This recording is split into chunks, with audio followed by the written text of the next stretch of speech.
his wife both went there in Hattiesburg. So this game, he downplayed it, said it doesn't mean anything more to me going up against, my alma mater. But just another storyline entering into this ball game for Coach Freeze and these Flames. I got a feeling it means a lot to him. Think so? Yeah. Coaches have been known to say that just a little bit yeah. from time to time. As Coach Freeze has this program rolling, the Flames off to a 5-0 start here in 2020. Yeah, Coach Billings, 41 years of coaching experience. Yeah. That's what they refer to as a good old-fashioned football coach. That's right. I'll tell you what, that's awesome. Liberty won the toss deferred, so Southern Miss will receive. There's a look at young Mr. Watley, redshirt sophomore out of Lakeland, Florida. We may also see Trey Lowe, another quarterback play today, transfer from West Virginia, so keep an eye on that. There's a look at Lowe, as this roster has just been, it's like musical chairs. You're just shuffling things around, trying to figure out who's healthy, who can go. We also found out before the ball game, Tim Jones, the explosive wide receiver, he's not here with the team either, so that's a big loss. So you're trying to piece something together. Yeah, there's some tough losses for Southern Miss, but I'll tell you one thing, they were extremely happy to get on the plane and be in Lynchburg, Virginia in order to play this football game. So they're happy to be here. Cameron Harrell awaits the kick along with Antoine Robinson. As you said it, Joe, these Golden Eagles, they're on the field, they're ready to play. So are we. Kick sailing into the end zone. And Robinson will take a knee. Nice kick there from Alex Barbier to start things off. And here comes this Southern Miss offense. Yeah, going to be interesting to see. It's a little bit different look for Liberty. They prepare for one quarterback all week, and then all of a sudden you find out right before the game starts that starting quarterback's not here. And what type of how's that going to restructure the offense? What will they do differently now as they prepare for a different type of quarterback? See Watley's numbers from a year ago. Frank Gore Jr. standing in the backfield with him. And off, hit, dropped in the backfield. Oh my, DeMarcus Jones got it, and he got absolutely blown up. Jawan Treadwell came flying into the backfield for the tackle for a loss. Yeah, that's one of those plays that you've seen on film and you've prepared for all week, and be able to make the decision, make it quick, and then attack the ball carrier. Good job by Treadwell. So a big loss on first down. Watley throwing on second, connects with his receiver. That's Jason Brownlee, and that'll be enough for a Southern Miss first down.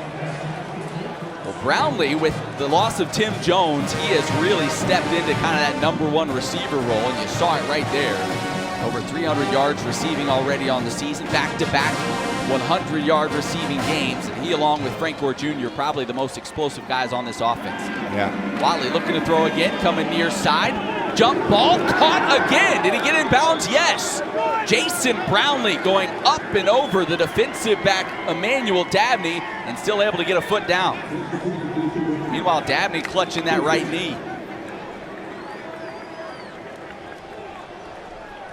So Jason Brownlee making his presence felt quickly. 6'3" receiver, big body, and he showed you all of it right here on this catch. Yeah, you look at that catch right there. He goes up over top of him. Brownlee had an 88-yard touchdown against Tulane, so this is a guy who is a big-time downfield threat. You saw it, Dabney looked like he just kind of came down awkwardly on that knee.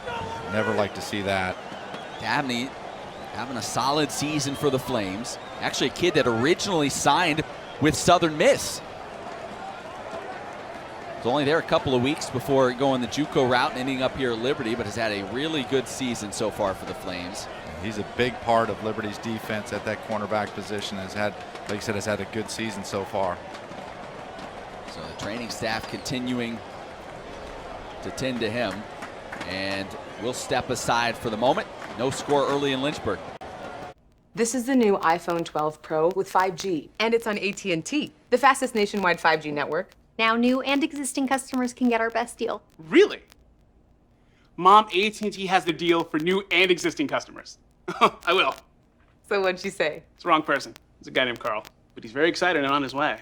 Word of mouth advertising. It's what they did before commercials. It's not complicated. Everyone gets our best deal, like the amazing iPhone 12 mini on us. 10-piece McNuggets, quarter pounder of cheese, filet of fish, Big Mac. Thank you. Thanks, Lorelai. Get it at McDonald's when you buy one of your faves and get another for just $1.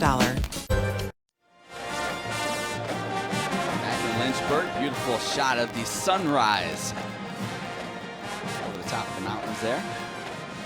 Perfect day. Someone once said unseasonably warm. I think that's fair to say, as it's approaching 80 degrees here this afternoon. Southern Miss moving the ball well, thanks to Jason Brownlee. They're in Flames territory. Raincourt Jr. still standing in the backfield alongside Tate Watley, who got the start today for Southern Miss. If you just joined us, starting quarterback Jack Abraham did not make the trip. Apparently this is something Southern Miss knew early in the week, so Watley did have most of the week to prepare for this ball game. We give to Gore. He's met by Terrell Johnson and slammed to the turf after a pickup of maybe 1.5. This Liberty defense has been really a surprise this season.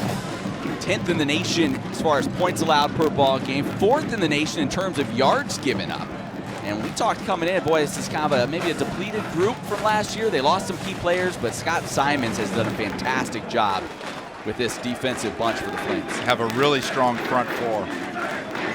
Watley stands in the pocket, has some time. Now he's going to scramble, has some room to run, angling to the far side, tripped up and dropped. That was Treadwell again coming up from that safety position to trip him up in what could have been a much bigger game. Yeah, you almost wanted to see Watley stick his foot in the ground and get more north and south on that play, but puts him into a third and 7 here. This is a big third down to start the ball game for Southern Miss after being off a couple weeks. And already, rust off. Yeah, with where they are on the field, you figure this could well be 4-down territory for them too. So they may take 2 cracks at it. They move Gore out of the backfield, so 5 wide receivers. Empty backfield now for Watley. Here comes some pressure, gets rid of it quick, pass completed, first down and more, inside the 15, down to the 10. Antoine Robinson with the snag, the junior out of Canton, Mississippi. Yeah, really like the call right there. They go empty, get man across the board. They were fortunate on that play. They left a free runner at the middle linebacker blitzing to get picked up by the center, but a nice throw and catch. Watley has started this game 4 for 4 for 62 yards. And he looks comfortable. He does. Hand off. No, Watley's going to keep it. He's got a chance. Race to the pylon, reaches in, and he's good. Touchdown, Southern Miss. What a statement to start this ball game. Great job by Watley on the zone read right there. He'll take the fake.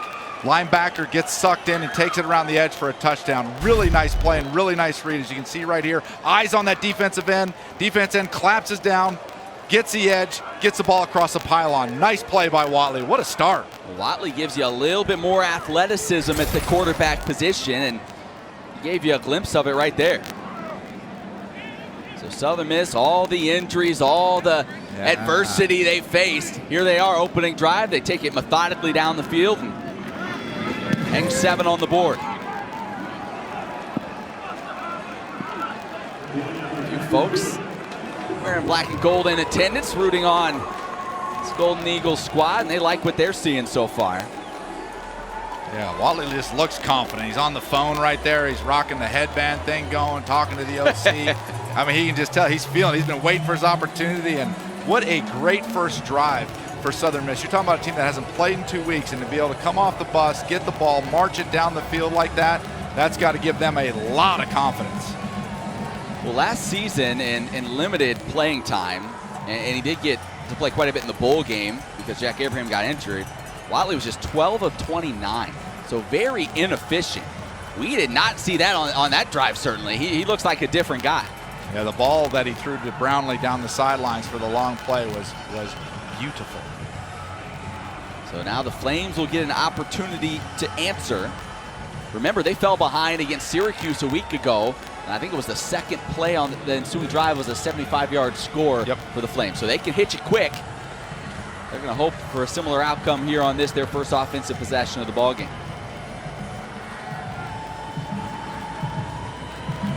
Looks like for Stein in to kick it away.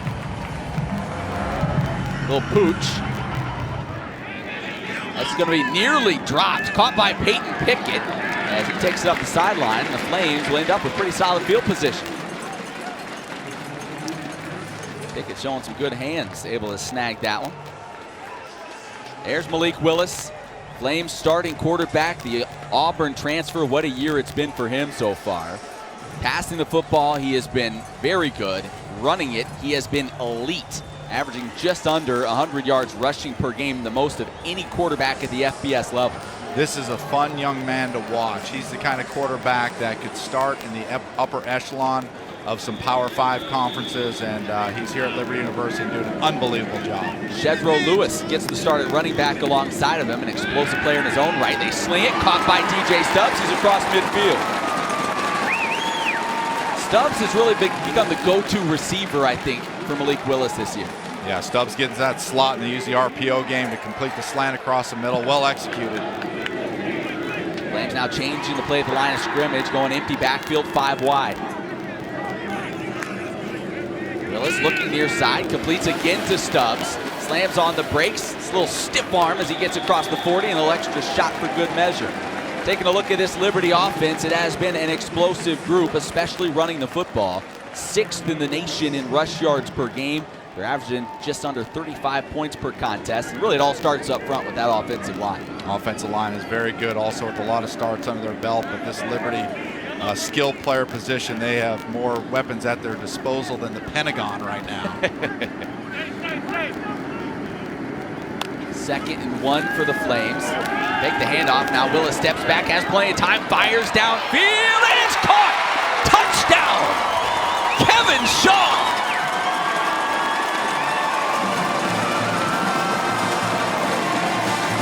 That was a beauty of a pass from Malik Willis. Absolutely gorgeous pass, but it all starts up front. What a great job, as you'll see right here. Pass protection.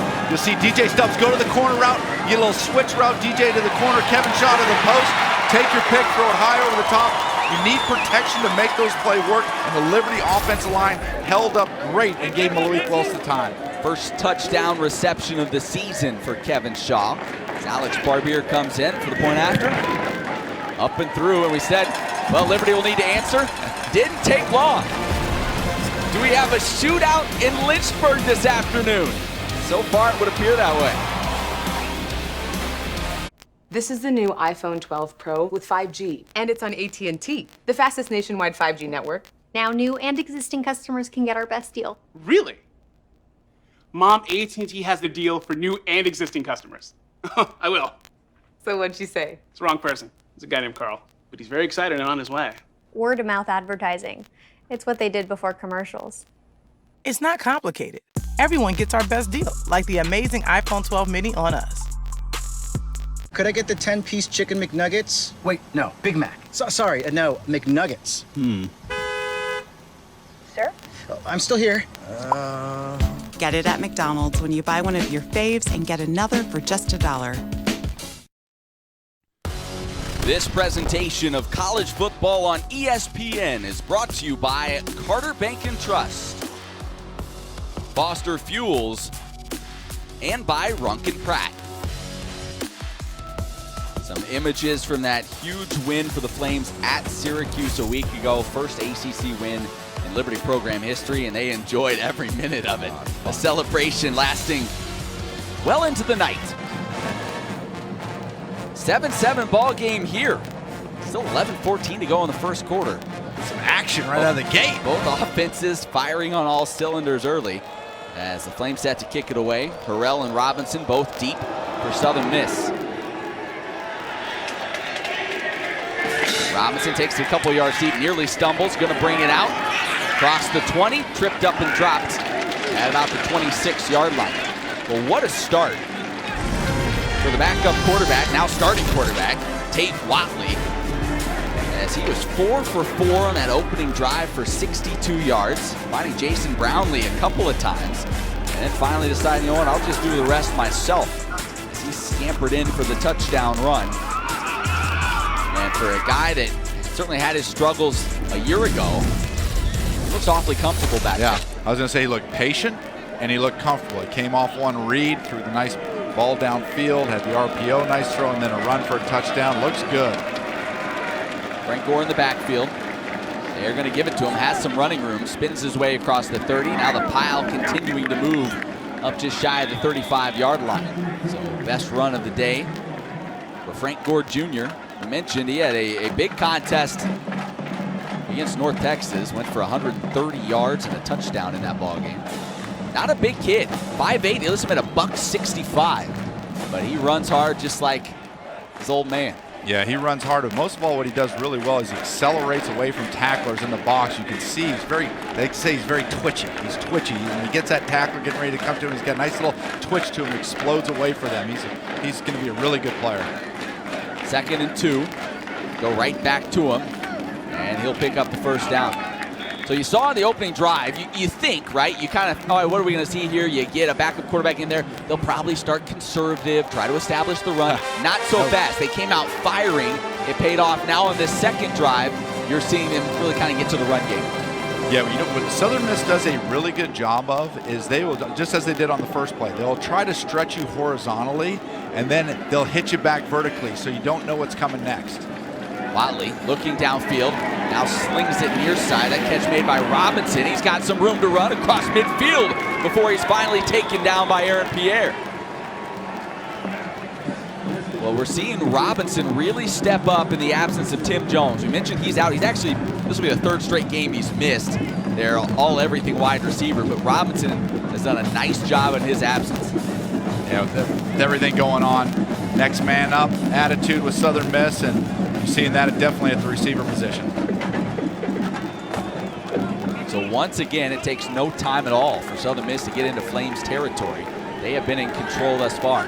Watley goes under center, give to Gore, not much happening. He runs in to Ralph Rusens after a gain of about 1.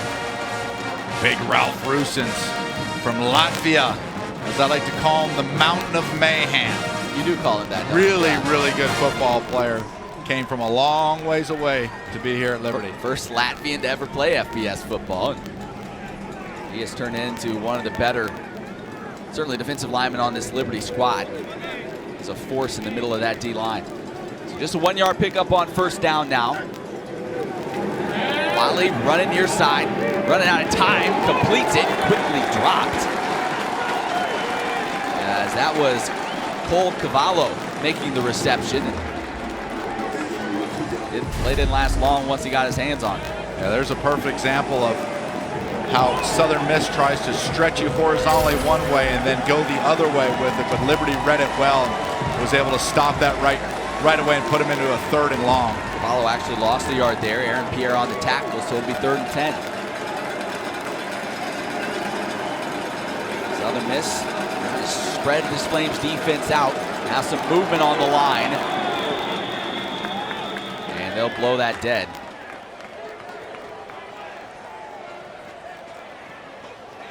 I think this might be on the defense. False start. Oh. Number 70 of the offense. 5-yard penalty. Remains 3rd down. Take it easy, Eagle Eye. Yeah. I saw Darrell Johnson give that foot forward. I'd like to be able to see the replay. It looks like he made the first move forward, which offensive linemen are allowed to move after that. Malik Washington flagged. So you go from 3rd and 10 to 3rd and 15. And this might be one of those situations, Matt, where they try to, like I said, pick up 10 yards, get to the 40-yard line, go for it on 4th down. Watley running out of time, scrambling, Darrell Johnson in his face, and he'll short hop his receiver along the far side. Would have been well short of the first down anyway. Yeah, real good job of contained by Darrell Johnson right there. Watley was trying to get out of the pocket, but Darrell took a good outside angle. Always keep it contained, attack the outside shoulder. Did a really good job and made him throw the ball away. So punting situation now. Griffin Fleming from Queensland, Australia. Punter in for the Golden Eagles. Little Australian rugger, huh? That's right. Mario Douglas deep for the Flames. Gets it away, a little contact, no flag. Douglas will take the fair catch at the 11-yard line. So the Flames offense will come back out on the field after the defense does the job. Beautiful day for football, and we're all knotted up early.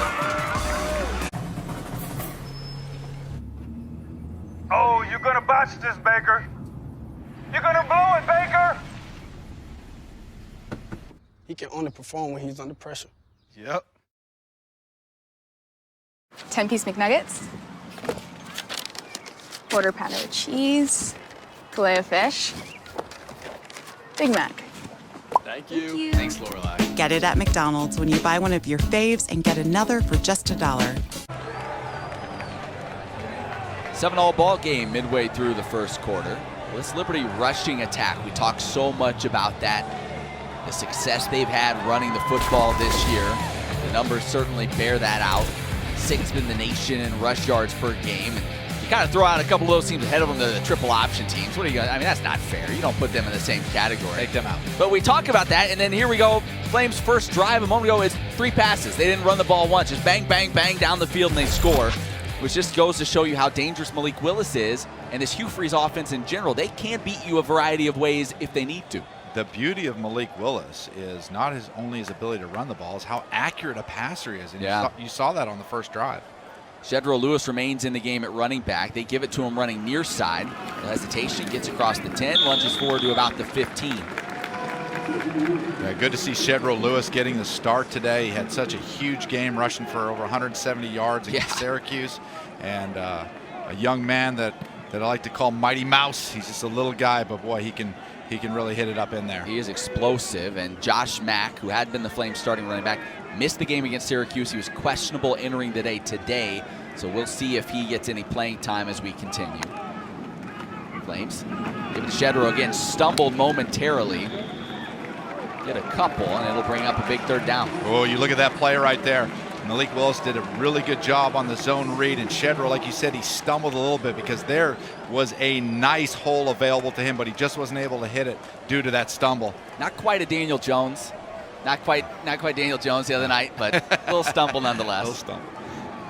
Peyton Pickett now in at running back for Liberty. As it's 3rd and 5 for the Flames offense. 2nd offensive possession of the game for the Flames.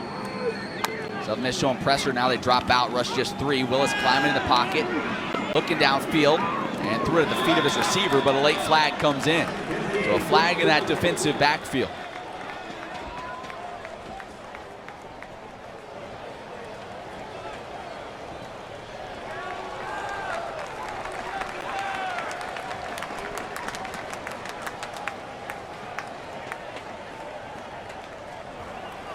Holding on the defense, number 29. 10-yard penalty for the previous spot. Automatic first down. That's Cameron Harrell flagged for the penalty, so that's a big one as the Flames able to convert. That's a tough penalty because what Southern Miss did right there is they were bringing pressure, played man across the board, made Malik Willis feel uncomfortable throwing in completion, and had a chance to get a 3 and out there. Peyton Pickett in the ball game. Little play action to him. Whoa, that ball dropped. It kind of set on the back of Johnny Huntley. And there was Moody there, almost able to pluck that thing right off his back and go with it. Flames fortunate that one fell to the turf. Yeah, beautiful job by the backside defense end. Didn't get sucked down on the play action pass. On the bootleg, was able to force Malik Willis to throw the ball quickly. They covered that very well. Good job by Moody. First incompletion of the day for Malik Willis. Brings up 2nd and long. He pulls it out, looking downfield, running out of time, makes a man miss, and now he's got some room to run. Across the 40 to midfield where he's tripped up and taken down, and that's exactly what Malik Willis can do. You think you've got great coverage, you got him hemmed in, but in the blink of an eye, he breaks contain and he can go. Going fast. Flames will turn up the tempo as they look to the sideline with the play signaled in.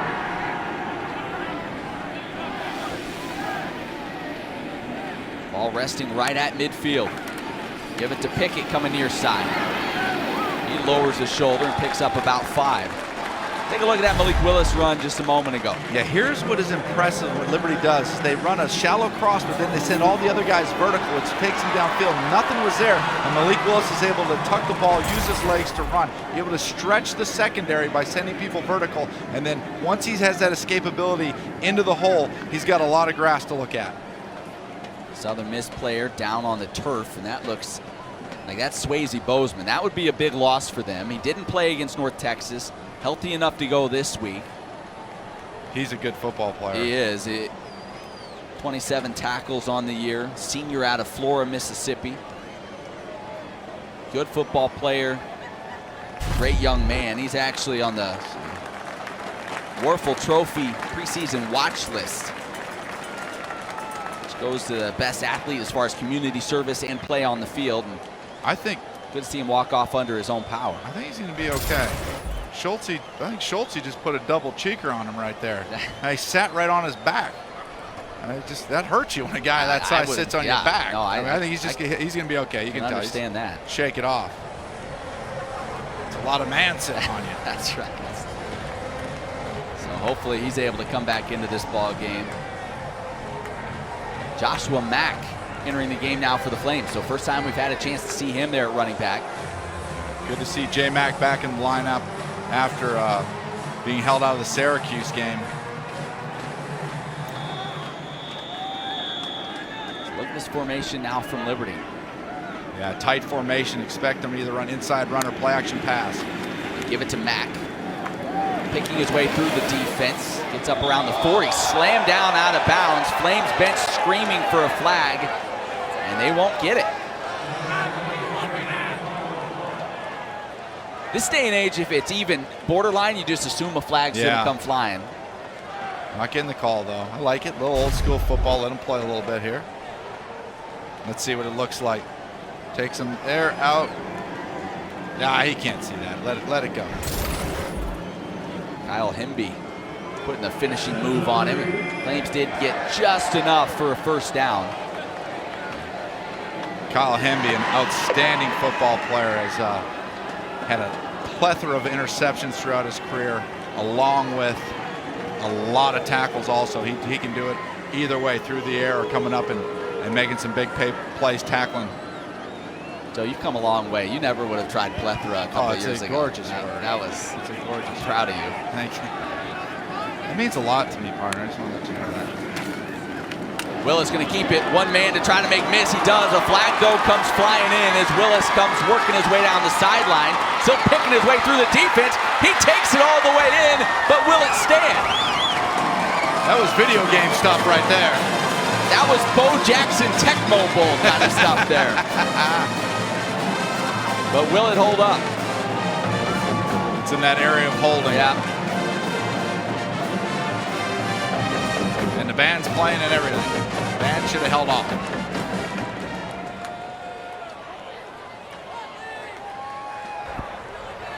Holding on the offense, number 8. 10-yard penalty from the spot of foul. Replay first down. Josh Mack called for holding. Let's take a look at the replay. You see Mack right there. They called it on 8, right? 15. Yeah, I think they had the wrong guy. Don't put that on J Mack. His mom's watching right now. That's right. 15. Like, Chris Barrett, the tight end. J Mack rocking that gold pacifier. Like the goggles. Let's take a look. Still didn't really see it, but the ref saw something, obviously. So a touchdown run and an impressive one taken off the board. The Flames are back at midfield now. And slipping down was Mack. So trying to cut it up. Instead, he'll have to settle for just about a 2-yard gain. Mack has been explosive when he's been in there. Averaging over 6 yards a carry on the year. And you see 3 100-yard rushing games. J Mack has had a great start of the season, and like I said, had to sit out the Syracuse game. It'd be good to see him get back on track. Second 18, Willis throwing to the far side, has a man open. That's caught by C.J. Daniels. Take that back to Mario Douglas. Puts a move on before stepping out of bounds at about the 35. He's shifty. Woo. That was an old Chris Berman little whoop right there. He gave him that one real quick. So it gets him into third and manageable. Let's call it 4. 5 wide, Flames moving quickly. They go right back to him. Lunging for the marker, and it looks like he'll get just enough as that ball crosses the 30-yard line. Back-to-back receptions for Demario Douglas. listen, this receiving core has been good. Let's not forget, maybe their 2 best receivers, or at least 2 of the top 3, in Noah Frith and C.J. Yarbrough, missed last week at Syracuse. They're dressed, we're told today, but they were game time decisions. We'll see if they end up getting on the field here this afternoon. Yeah, and they're both really strong downfield threats. So the Flames do get the first down. That was close. I'm surprised we didn't get a measurement there. Willis pulls it out, rolling to his right, fires, has a man on the far side. Catch is made as a flag comes in. That's Shaw on the reception, but we may get another holding. Yep, this one's going against Liberty. Malik Willis had DJ Stubbs straight down the pipe for a touchdown. Holding, number 88 of the offense. 10-yard penalty for the previous spot. Replay first down. So now you have 2 tight ends on this drive, each flagged for holding. This time it's Jerome Jackson. Yeah, you see the jersey practically ripping it off him there. And he'll back the Flames up once again. That's the eye in the sky don't lie right there. This is the 11th play of this drive. Check that 10th play now after the penalty. Flames making it harder on themselves than they really need to. Southern Miss nearly jumping into the neutral zone there, able to get back. Just change the play. Willis looking far side, completes it to Stubbs. Turns it upfield, pushed out of bounds after a nice pickup. Yeah, real nice job by Malik Willis right there, and Hugh Freeze from the sidelines. It looked like they had Shedro Lewis offset beside me. Malik Willis was going to run an inside zone play on first down, but then saw something in the secondary, change the play, and make a nice pickup. 5 wide now, empty backfield for Willis. Looking near side, pump fake, still has time. Now he's going to try to tuck it and go, and he's got some room. Across the 20, coming near side, and sneaks his way down inside the 15-yard line. It's just so difficult to defend, Matt. They had they call a sluggo route on a slant and go, and he gave the pump fake, but Southern Miss secondary did a good job of covering it, and you'd think the play's over, throw it away, but he turns around and picks up 15, 20 yards. Southern Miss quickly trying to substitute. Now they throw it out, trying to set up a screen pass to Mario Douglas. Has it inside the 10 to the house. Perfectly executed play, and Demario Douglas does the rest.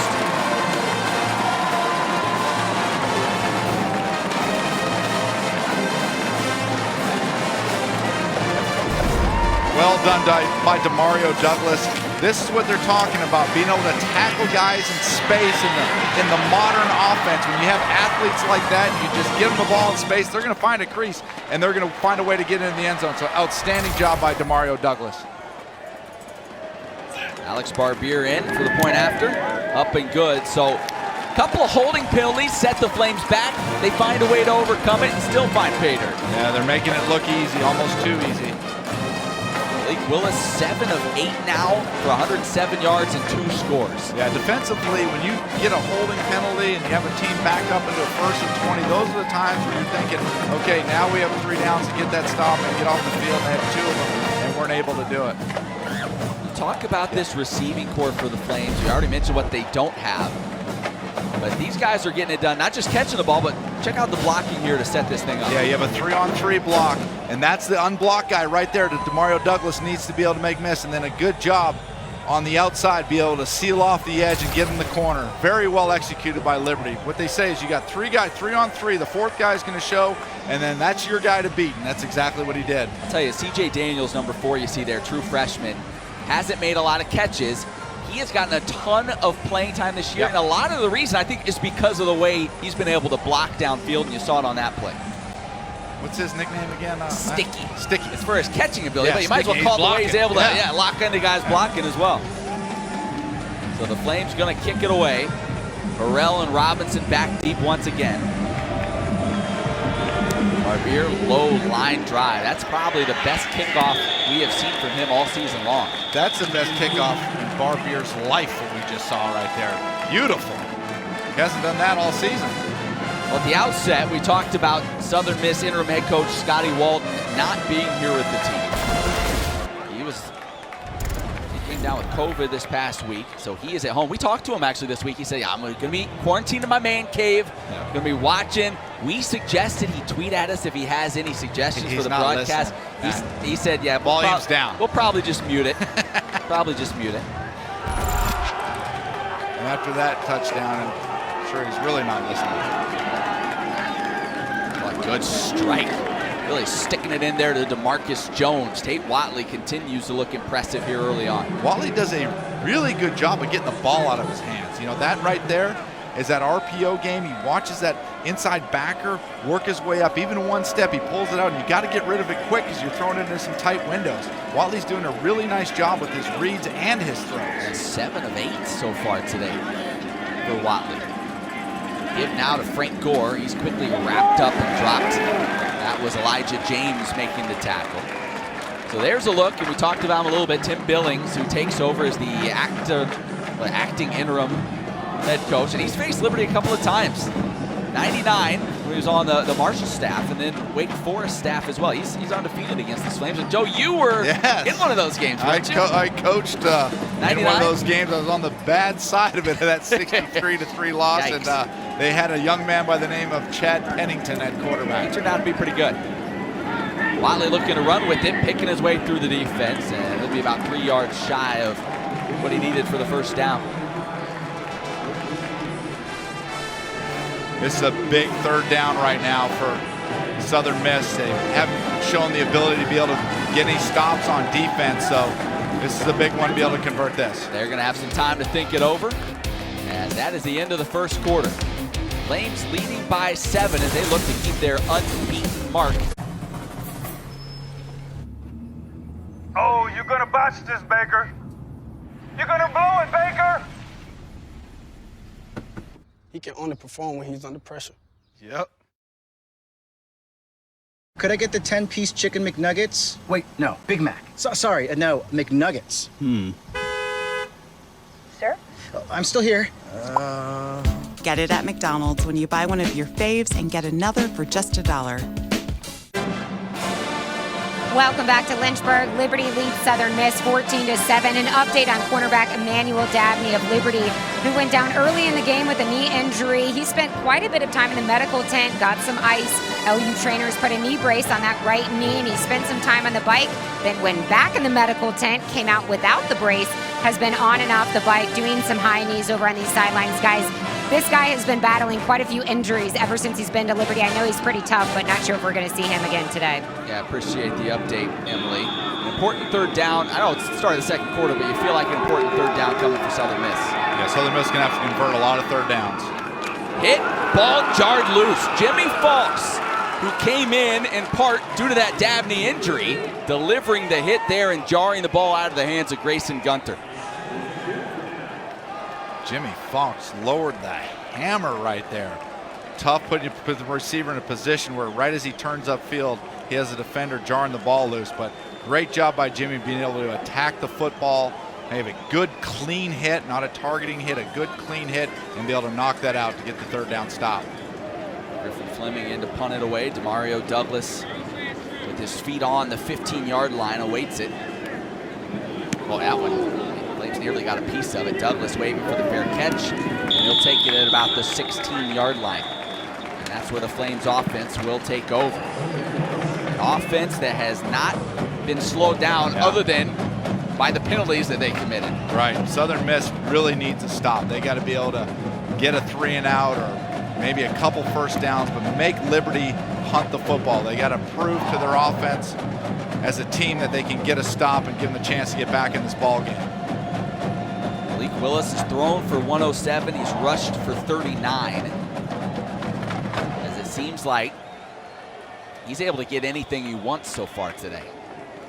Peyton Pickett in the backfield with him now. They motion him out of the backfield. They're going to swing it to him. Pickett makes the grab, tries to turn it upfield, but he is quickly wrapped up and pushed out of bounds. Like that was Hayes Maples there making the play. Maples leading tackler, 38 on the season coming into today's ball game.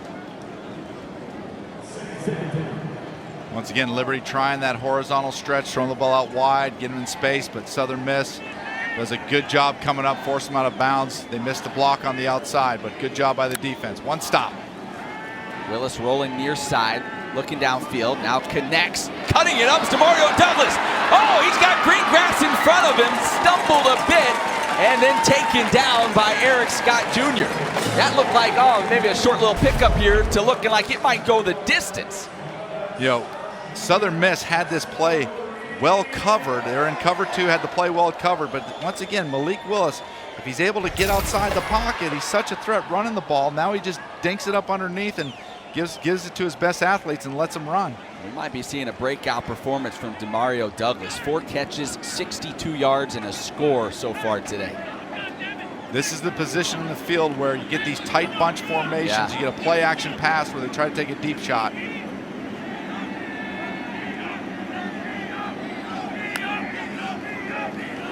Willis in trouble, rolling away from it, now trying to step up, gets free! Somehow sneaks through and he's got some room to run! Takes it across the 35 for another Flames first down.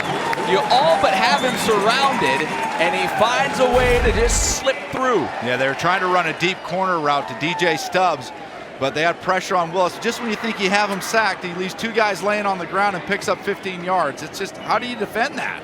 One of those guys is still on the ground right now. Is Southern Miss with another injured player. We'll check on that player when we come back. Malik Willis, he's putting on a show so far today for this Flames offense. Looking forward to this season? Yep. Been working on my anticipation. Gotta stay one step ahead. Anticipation is key. So are you enjoying life in the house? Always.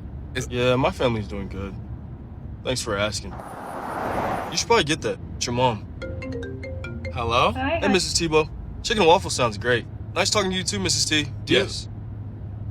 Yes. But don't even think about asking me that.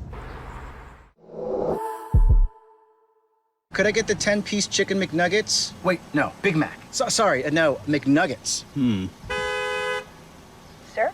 Oh, I'm still here. Get it at McDonald's when you buy one of your faves and get another for just $1. Flames up by a touchdown. That was Taj Sykes, the defensive lineman who was down for Southern Miss, was able to get up and walk off under his own power, so hopefully he's able to come back in. This Flames offense has been electric. They're averaging 11.8 yards per play. Not completion, per play, they're averaging more than a first down. That's a lot of yards. That's a lot of yards. Already over 200 total yards on the day. First down here for this Flames offense. Peyton Pickett in the backfield. Flames will signal in a new play.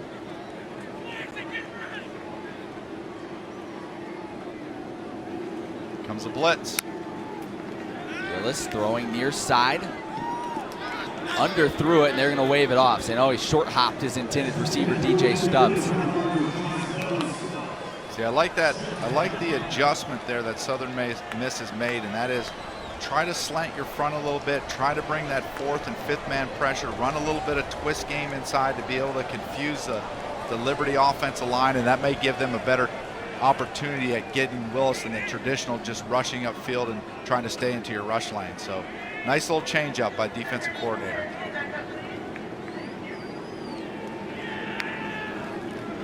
Willis pulls it out, looks downfield, now throwing again near side. That one's right through the hands of Kevin Shaw.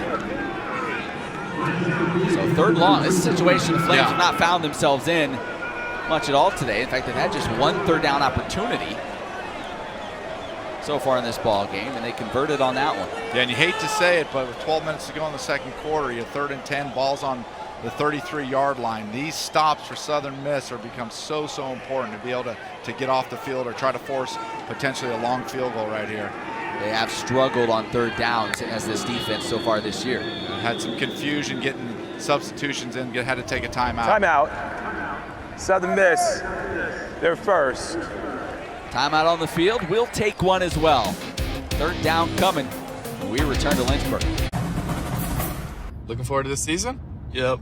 Been working on my anticipation. Gotta stay one step ahead. Anticipation is key. So are you enjoying life in the house? Always. Yeah, my family's doing good. Thanks for asking. You should probably get that. It's your mom.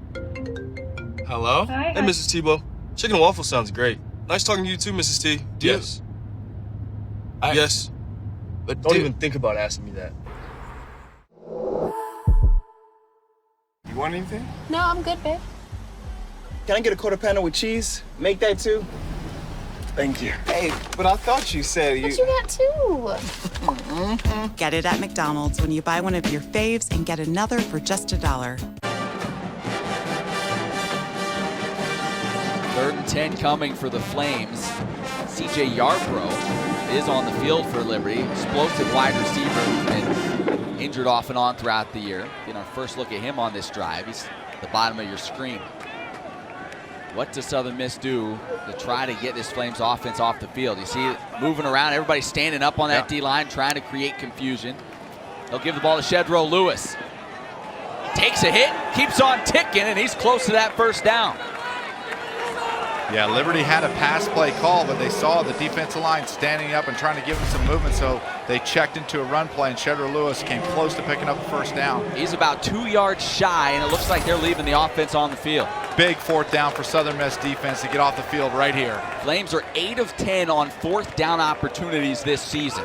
So what does Hugh Freeze have up his sleeve in this situation? Having an unbalanced look over to the right side. They give it to Lewis, hit in the backfield, and he's not going to get it. Well, now that the spot, it's going to be close. Initially, it looked like he was stopped about half a yard shy. Now let's see where, and he may have gotten it on the second effort. I'll tell you, I think that's a pretty good spot. Yeah, I'd like to see this again because I didn't think, like you said, Matt, I didn't think he got it. Boy, yeah, that is generous. And they're going to give him the first down. Wow. Is that something they can take a look at the booth for the spot, or looks like they're not going to do it, letting it roll? Tough break for the Southern Miss defense. Looked like they had him stopped. And maybe the smallest guy on the field ends up surging forward for the first down. Oh, timeout. Now here comes a timeout. Southern Miss, they're second. It'll be 30 seconds in left.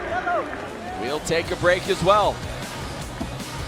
Flames driving, leading by a touchdown. Looking forward to this season? Yep. Been working on my anticipation. Got to stay one step ahead. Anticipation is key. So are you enjoying life in the house? Always. Yeah, my family's doing good. Thanks for asking. You should probably get that. It's your mom. Hello? Hey, Mrs. Tebow. Chicken and waffle sounds great. Nice talking to you too, Mrs. T. Yes. Yes. But don't even think about asking me that. 10-piece McNuggets. Quarter pounder with cheese. Filet of fish. Big Mac. Thank you. Thanks, Lorelai. Get it at McDonald's when you buy one of your faves and get another for just $1. 14-7 ball game. If you're just joining us, it was a electric first quarter. Both offenses came out firing. Dave Watley getting the start today, hooking up with Jason Brownlee and taking it in himself for the first score. The Flames answered quickly. Malik Willis with a touchdown strike for Kevin Shaw, and Willis has been on the mark almost all afternoon. That completion of Demario Douglas going for the second score, put Liberty in front 14-7. That's where we sit right now, although the Flames are moving the football deep into Southern Miss territory. So Flames fortunate to get a first down there and convert on 4th. Move the chains. Willis gonna take a shot downfield looking for Stubbs, and it's knocked away. That was Harrell that came over and got a piece of it. Cameron Harrell came over at the last second, did just enough to knock it away. Yeah, really good job by the secondary of Southern Miss. They were trying to give a little horizontal flare look. Nice way to climb the ladder and make a play up on the ball. Great job, but very well executed by Southern Miss's secondary. Like I said, they're trying to make a little bubble screen look and then give a sluggo to them and then try to take it deep, and weren't able to do that because of great coverage. Swing it out to Mario Douglas again, trying to turn the corner. Spins off a tackler, slams on the brakes, and then taken down at the 16.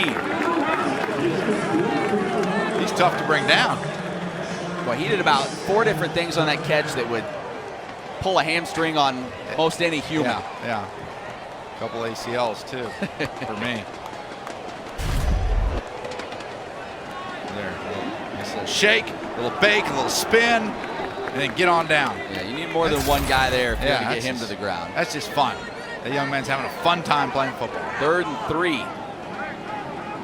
3. 2 wide receivers set for the Flames. Shedro Lewis in the backfield. They give it to him, trying to come near side.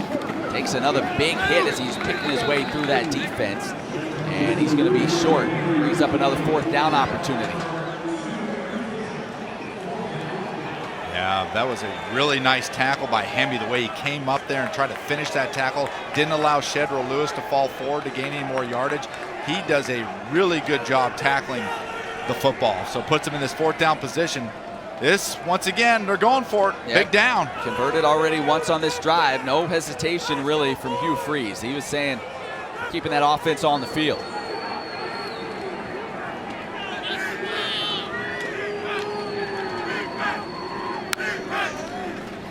Giving it to Shedro. 1st down as he gets inside the 10. They are sticking with Shedro. There's something they're seeing, Joe, that they like in those short yardage that play situations. right there. They went back to the unbalanced formation, and what they did is they lined Shedro up on the opposite side. Then they just caved down that whole side of the defensive line. Would bring Shedro back across and opens up a hole for 3 or 4 yards. Southern Miss has to move their front to be able to adjust to that unbalanced look. So the Flames able to convert once again on 4th down. The first time, maybe a questionable spot helped. That time they got every bit of it. Peyton Pickett standing in the backfield now. Brum and C.J. Daniels the wide receiver spots. Willis going to pull it down. Takes a hit and snowed under there at around the 10. Yeah, wanted C.J. Daniels on that play, but good coverage in the secondary by Southern Miss, and finally being able to get Malik Willis to the ground quickly. That hasn't happened often this day. So 2nd and goal now from the 11. The Flames are going to get Demario Douglas back in the ball game. You get down in this red zone area, things start to condense. In the early in the season, Liberty had some struggles in the red zone. Yeah. So see if Southern Miss right now can bow their neck and get a stop. They really need it. Looks like you're going to get a timeout here. Yeah, Freeze will call the timeout. A little confusion there on some substitutions, so they're going to talk it over. Leading by a touchdown here midway through the 2nd quarter. Malik Willis has been the show. More on his day so far when we come back. Flames leading Southern Miss 14-7. McDonald's sources from farms like the Bunger families to keep your family fed. So we're not only feeding communities, we're helping grow them. So with AT&T, you can pick the perfect plan for each family member with the features they want, like HBO Max or... What was that? Happens every time I say HBO Max. Cool. HBO Max.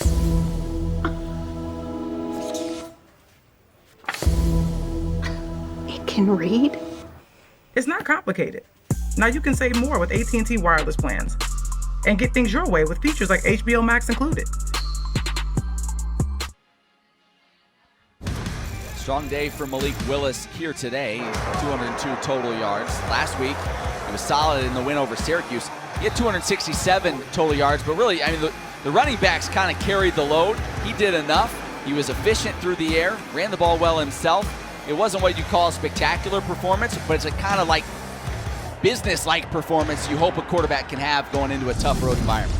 Yeah, they were running the ball so well, and then he's able to step up, and like I say, they like to stretch the field and get him in space when he takes off running. It's really difficult to defend. So 2nd and goal for the Flames. They show 4 wide receivers. Rolling near side is Willis. Looking, has time, throws back, finds Kevin Shaw, dives for the end zone, and he's in! Kevin Shaw with his 2nd touchdown of the day. A really well-executed play They were trying to run a little pick concept and be able to get, I believe it was DJ Stubbs out in the flat. So you can see as he rolls out here, they run a pick concept to the outside.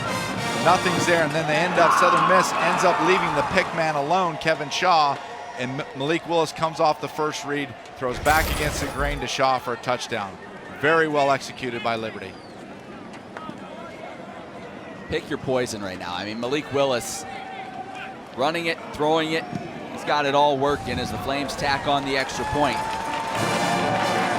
This Liberty offense already up to almost 250 total yards in this game. They go ahead by 2 scores. Yeah, this is when the Southern Miss offense needs to answer, keep it, be able to score a touchdown, keep it to a 1-score game. 13-play drive. Liberty not starting with great field position on some of these drives either. It hasn't mattered. This offense continues to roll, and you think about what Liberty has done here these last few ball games.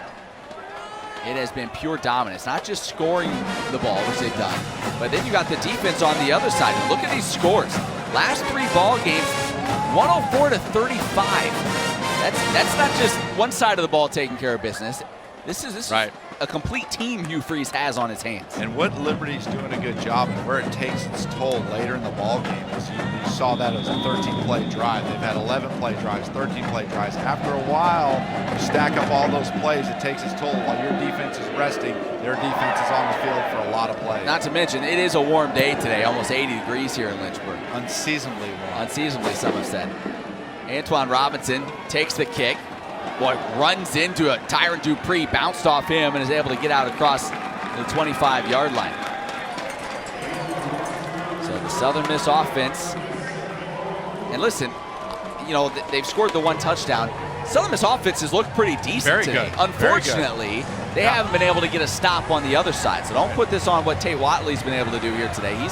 He's done just fine as he has stepped in replacement of Jack Abraham. They're going to get some stops. They're going to get some stops. But offensively, this is the time, you know, before half, 8 minutes to go before the end of the quarter, that they got to put a nice drive together and get in the end zone. Watley pulls it out, now avoiding the rush, and just spikes it into the turf. He had big Ralph's Rusens coming up on him, and he just threw that thing away.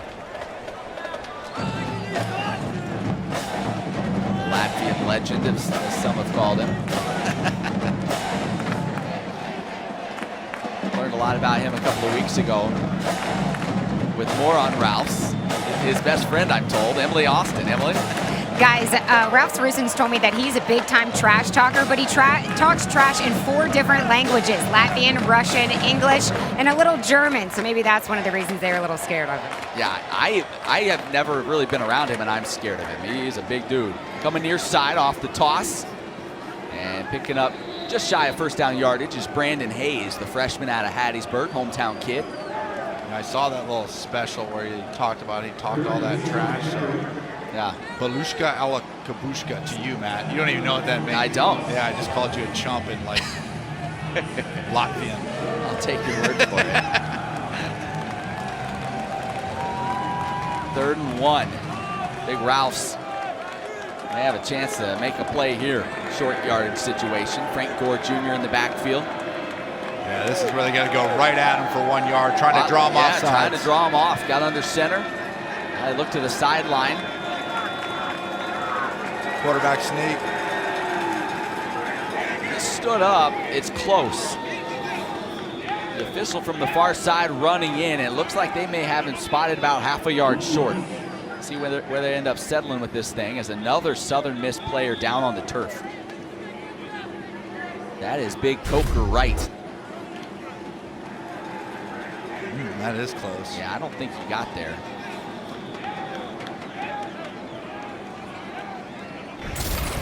Oh, they're calling 4th down, yep.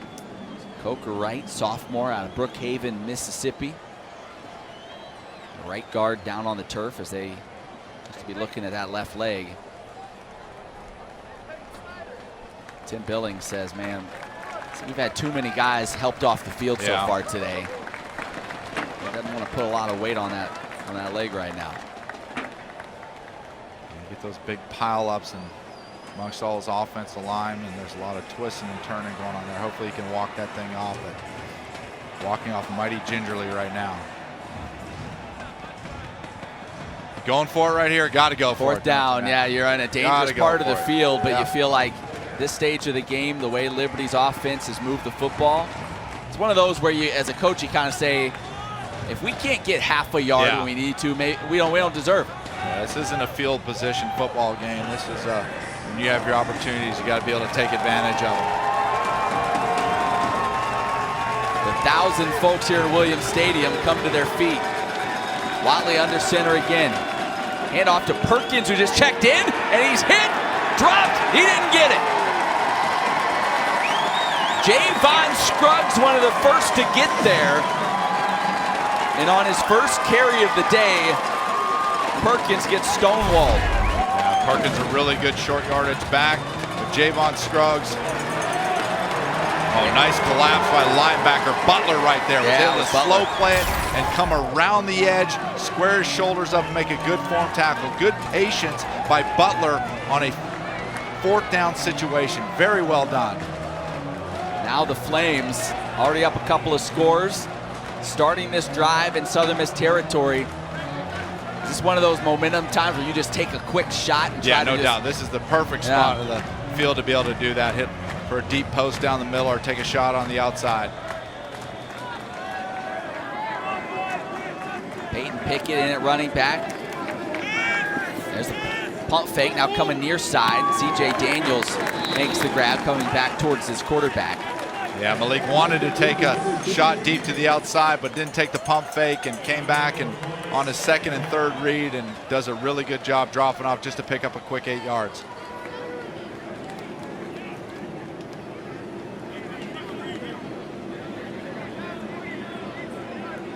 Bring Daniels now in motion.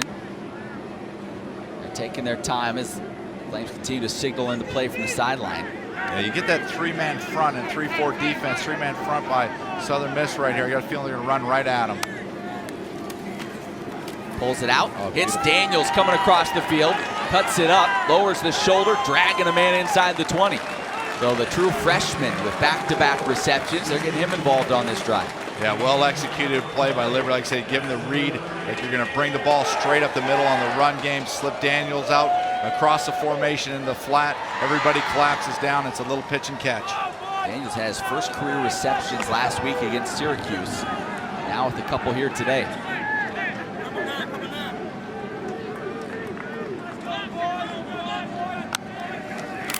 Willis pulls it out, fires, has Huntley in his hands and dropped. Drops have been an issue for the big tight end this season, and rears its ugly head again there. Yeah, Huntley's got to be able to hold on to that one. Good RPO read by Malik Willis. Take it slow, play it, slow play it. Watch that inside backer. Inside backer collapses down, head Huntley right down the pipe. Well executed play, just have to be able to finish it with the catch. Willis is 13 of 18 today, and he's had 2 drops. So, I mean, he has been on target all afternoon. Pickett bringing him out of the backfield. They've got the tight end, Barrett, all by his lonesome, and he'll walk in.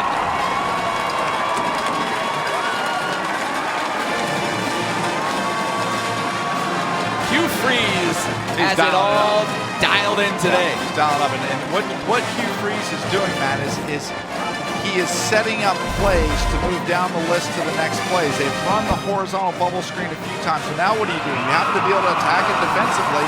Now you fake that. They tried on the outside before. Now they work their way to the inside. It's just so difficult to defend.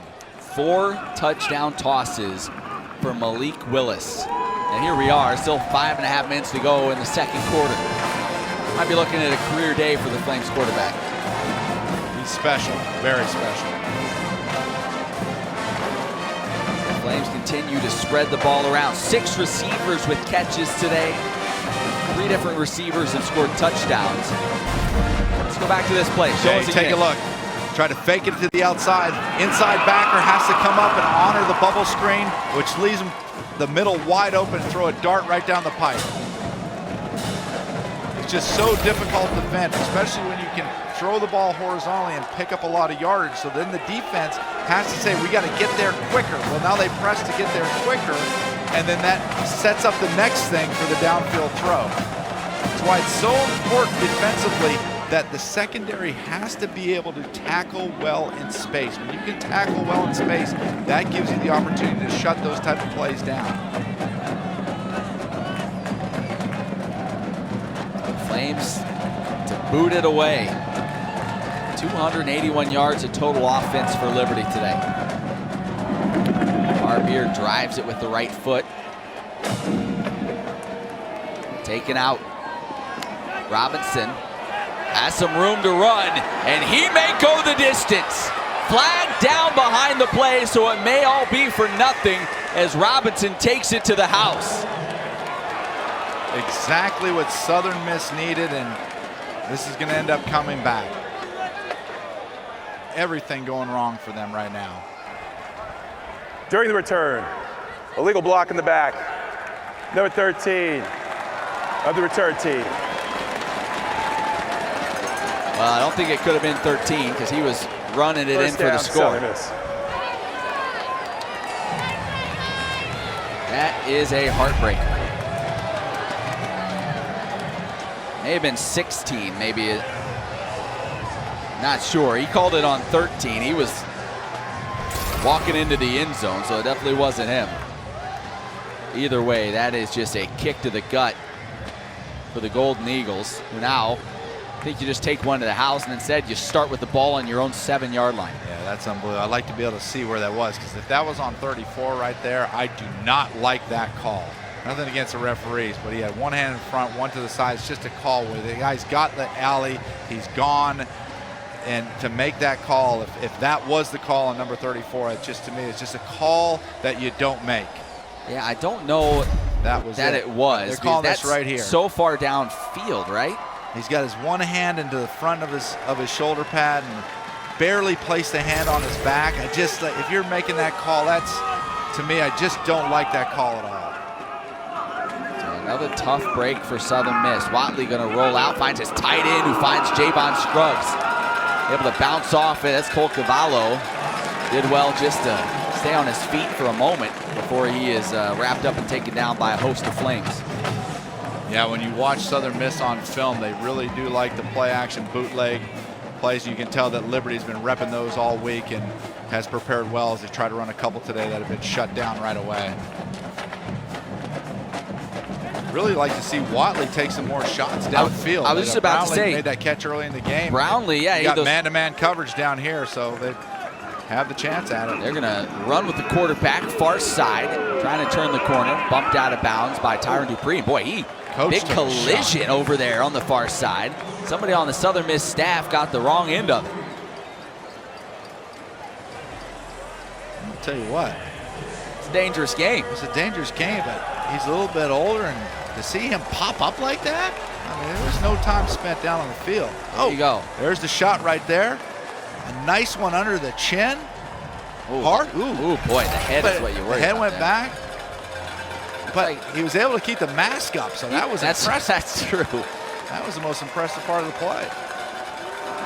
Third down now. Gore moving out of the backfield, so 5 wide for Watley. Steps up, fires, knocked away. Southern Miss looking for a flag. Doesn't appear they'll get it. Good coverage. Able to knock that one away, and Southern Miss going to have to punt it. Yeah, well-designed play. It's just Liberty covered it very well. I believe that was Anthony Butler on the coverage in that play. Anthony Butler is all over the field. Was that him? Yeah, looks like might have a little PI right there. Got there a little early, That's the didn't he? stuff right there, man. And that's a third down. You're going to make the call. Not get too hard on the refs now, because I know they got a tough job, but you're going to make the call that drops like a 100-yard kickoff return. That's very questionable. And then you got a guy draped on a 3rd and 5 when they really need to pick up a first down, and you don't get the call. It's like That's tough. Whistles blown, flag flies. Right at the snap, it's a late game on the offense. Half the distance, still 4th down. Well, it's going from bad to worse right now. for Southern Miss. A critical juncture right now. They got to play through this. A lot of bad things. We think, a couple of bad calls have happened to them, and so you got to figure out a way to play through it and have something positive happen. Remember the Flames a couple weeks back against Louisiana Monroe, and about the same spot on the field, blocked and recovered 2 punts for touchdowns. See if they try to get after him here. Punt is away, end over end punt. Demario Douglas takes it and is quickly wrapped up and dropped. But the Flames will start with great field position nonetheless in Southern Miss territory. If you're on the Southern Miss side of things right now, you got to be thinking once again from a positive aspect. They have great field. Liberty has great field position.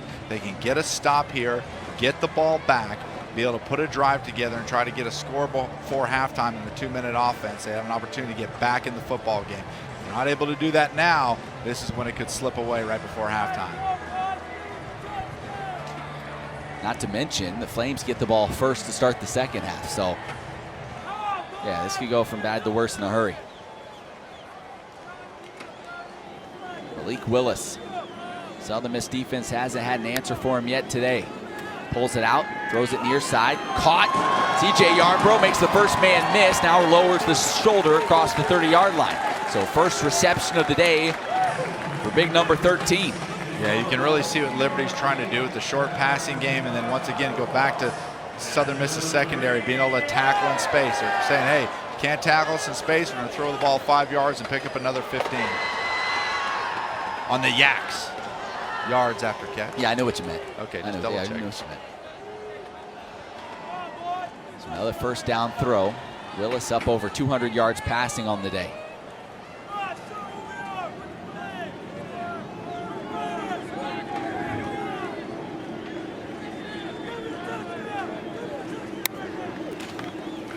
Give to Joshua Mack. He's tripped and dropped for a loss of about 2. With more on Josh Mack, check in once again with Emily Alston.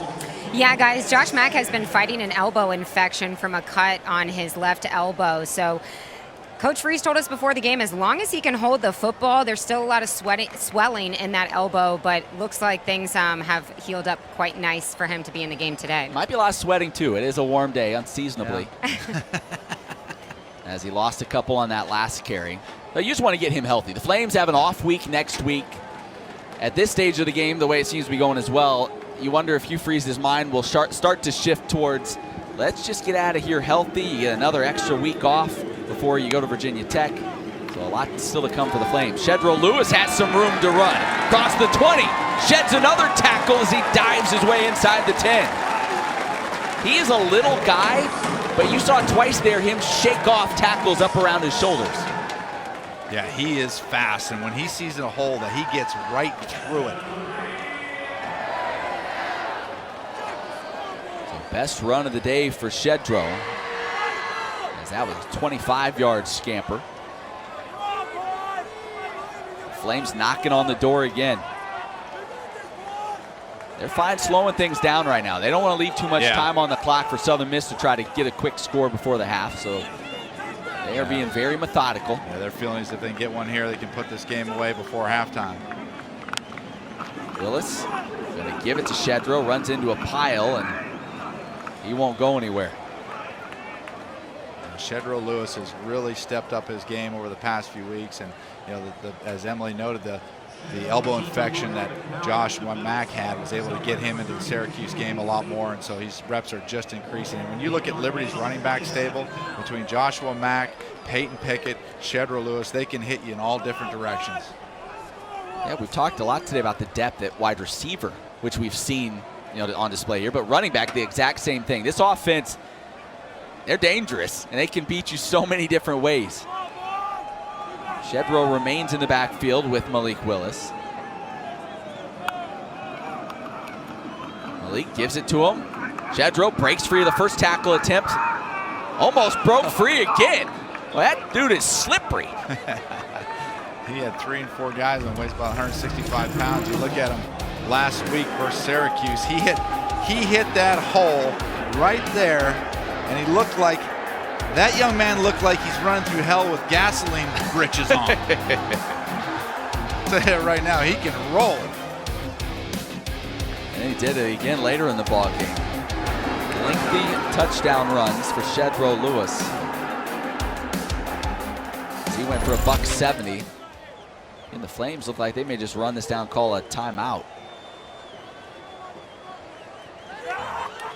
And that's exactly what they do with 21 seconds left on the game clock. So they're basically playing this to like, we're just gonna, we're gonna, kind of like basketball, we're playing for the last shot. That's essentially what Liberty is doing here at the end of the first half. Now, if you don't get the touchdown here on 3rd down, do you kick the field goal or do you try to put the dagger in and go for the touchdown on 4th down? Probably depends on what you do here on 3rd down. If it's within a couple of yards, you probably, knowing Hugh Freeze and the success they've had on 4th down today, you probably go. Now they're right on the 10, so this is a 3rd and goal situation, correct? Yeah. Yeah, they can't pick up the 1st down. So we'll see what Hugh Freeze has dialed up. Flames. All right, what's your prediction on this 3rd down call, man? What are they going with? What are they going to? What's Hugh Freeze? I thought you were the analyst. Well, here. I'm going to give you mine, but I'll tell you what. Yours. They have had CJ Yarbrough one-on-one here at the bottom of the field a couple of times in the red zone today. If they can get that matchup again, and as I look out there, is he out there? He's there. He's there at the bottom of the field. If you can get that matchup again, I like my chances. Letting your big wide receiver try to go up and get it. He's matched up right now with Harrell. Yeah, they've been playing a safety over the top to his side, trying to avoid that from happening, but they have it here, an opportunity to throw a back shoulder fade. 3 receivers to the top of your screen right now as well. Willis climbs in the pocket, fires, has a man, touchdown Johnny Huntley.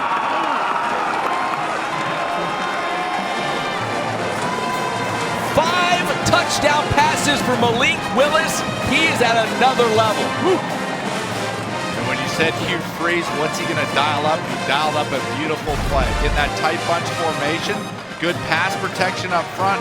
Malik Willis able to step in with. They had a shallow cross, one to the corner, and then Johnny Huntley works the back of the end zone. Very well-designed football play.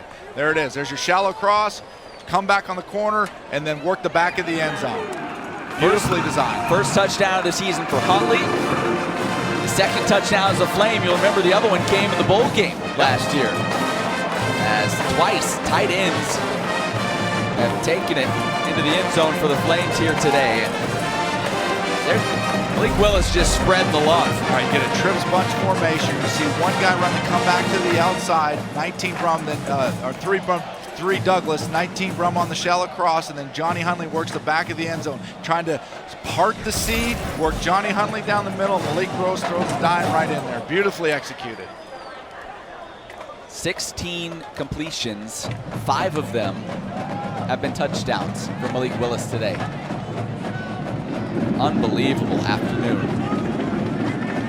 This kid, you knew he was talented. You heard a lot of buzz about him, the transfer from Auburn. You knew he could run. He was athletic. But his ability to throw the ball this season has just been far and away better, I think, than people expected. Yeah, his accuracy of throwing the ball. I said earlier, beginning of the broadcast, that Malik Willis is the type of quarterback that can start in the upper echelon of Power 5 conferences. You look at, for example, the ACC. Outside of Trevor Lawrence, Sam Howell at UNC, there's a lot of teams that go after that say they'd take Malik Willis at quarterback right now. He's trying to get the Flames to 6-0. Already Liberty receiving a bunch of top 25 votes in both polls. Listen, they're not slowing down. Hey, I bet that team from Blacksburg's got one eye on this TV screen right now because they got their hands full with him. Taking a look, speaking of the polls, AP top 10, what it looks like. Liberty 37 votes this past week. Who are you liking at top 10? Matt, who's your the top two? Right there? I mean, the top two are you both legit. Head and shoulders, right? The ability that both those teams have to continue to reload, and what Alabama's doing at the quarterback position this year has been incredibly impressive. Frank Gore with the handoff, and that should run it out and get us to the half. What a half it was for this Liberty offense. 325 yards of total offense, 5 touchdowns. Malik Willis orchestrating drive after drive for the Flames, and they are in control as we head to the break. Brett and the gang will have first half highlights and analysis When we come back, you're watching college football on ESPN. Outside your window, the wild is still wild, and warm and full of wonder. Outside your window, the wild is waiting. Don't forget to bring a snack. Nature Valley. We are better outside. What makes a neighbor a neighbor? Live here, look out for here. Simple. In times of need, neighbors step up for neighbors. We do too, with a helping hand and a warm meal.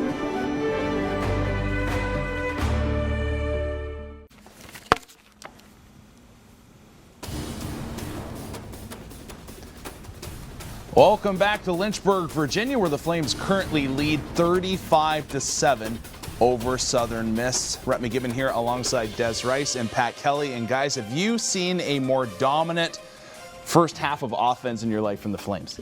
I mean, I certainly haven't seen it this season. This is the best they've looked all year long. Being able to put this amount of points up in the first half. Their passing game in particular, we haven't seen them have to go to the passing game much this season. So to see that, it's definitely impressive here to see the Flames come out strong in the first half. Yeah, let's take a look at this first half of action. And it looked like it was going to start out okay for the Golden Eagles. Watley came out, and we were worried about him at first getting called upon so late, but he did show well. Yeah, he got off to a great start, took that RPO in for the touchdown there, hitting the pylon on his way to kicking things off for them to start the game with the lead.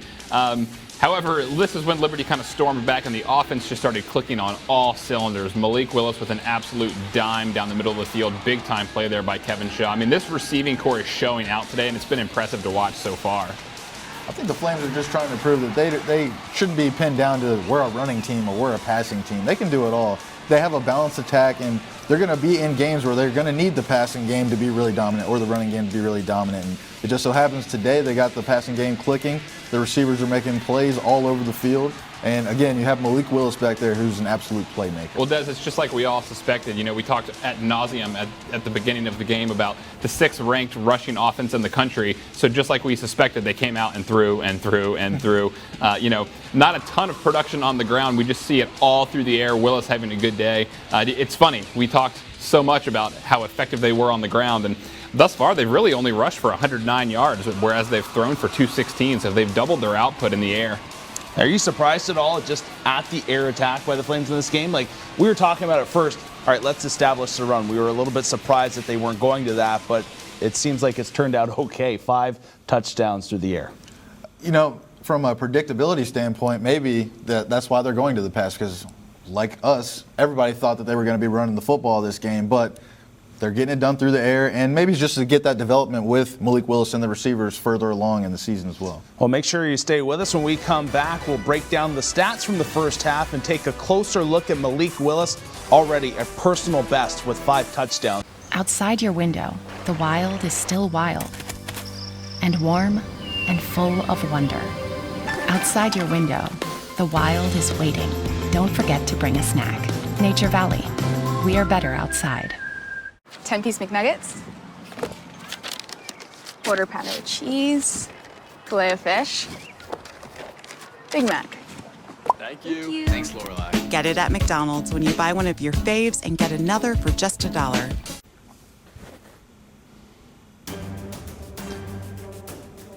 Welcome back to Liberty Mountain, where the Flames are rolling 35-7, and a large part of that was yards per play in that first half. Liberty running at an efficient clip of 8.6.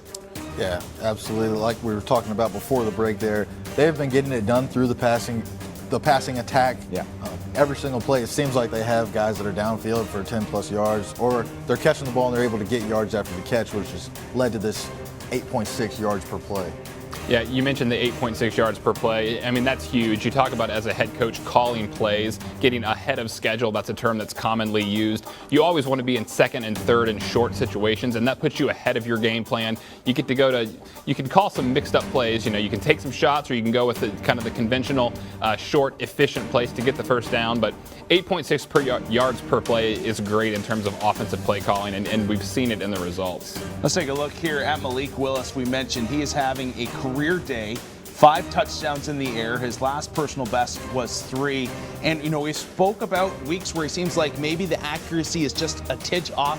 Not the case this afternoon. No, you're exactly right. You see their 76% completion percentage. I mean, that's unbelievable. That's top in the country. He's doing a really good job. But what I'll say is he's got his receivers that are stepping up and making plays. So he's getting the ball to guys that can make plays. But again, you can't speak highly enough about the completions that he's made. Well, still to come, we take a look around the nation and get you up to date on some scores in the country. Make sure you stay with us. We'll be right back after the break.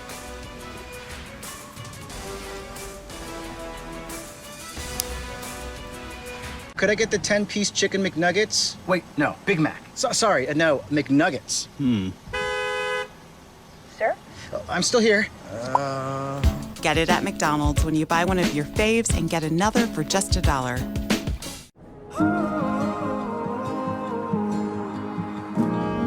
Always be ready to seize the moment. When inspiration strikes.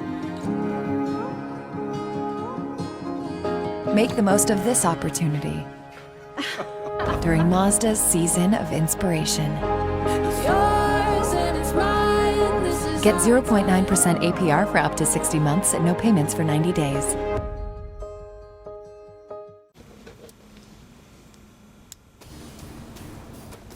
It's a 28-point Liberty lead as we welcome you back to Lynchburg, Virginia. The Flames rolling in this game so far, led by Malik Willis. Let's take a look at some scores around the nation here in just a moment. And a lot of people talking last week after the Flames beat Syracuse in their own barn that, Syracuse is in trouble next week when they take on the #1 team in the nation, Syracuse.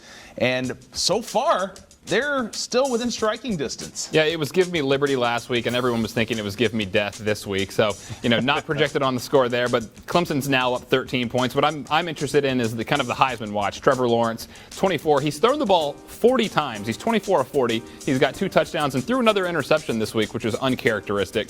So not quite what we were expecting, but Syracuse is hanging in there. Yeah, I think another score there to keep an eye on is that Coastal Georgia Southern game. It says 14-14 on the screen now, but Coastal just recently scored, I was told, so they're up 21-14.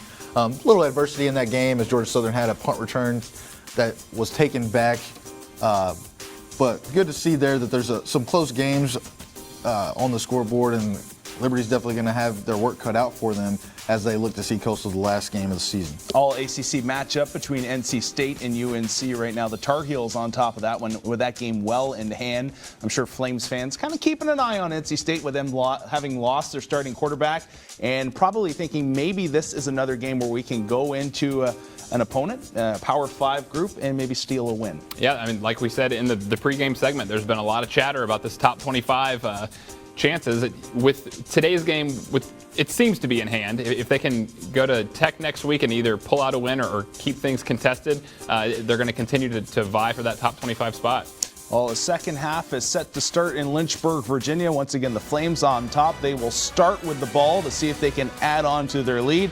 Matt Warner, Joe Yock will take you the rest of the way when we come back. You want anything? No, I'm good, babe. Can I get a quarter pounder with cheese? Make that too.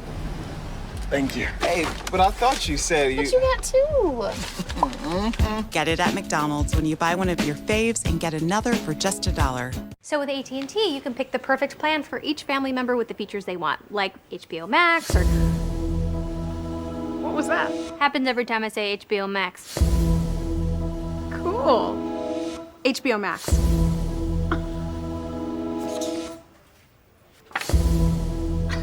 It can read? It's not complicated. Now you can save more with AT&T wireless plans and get things your way with features like HBO Max included.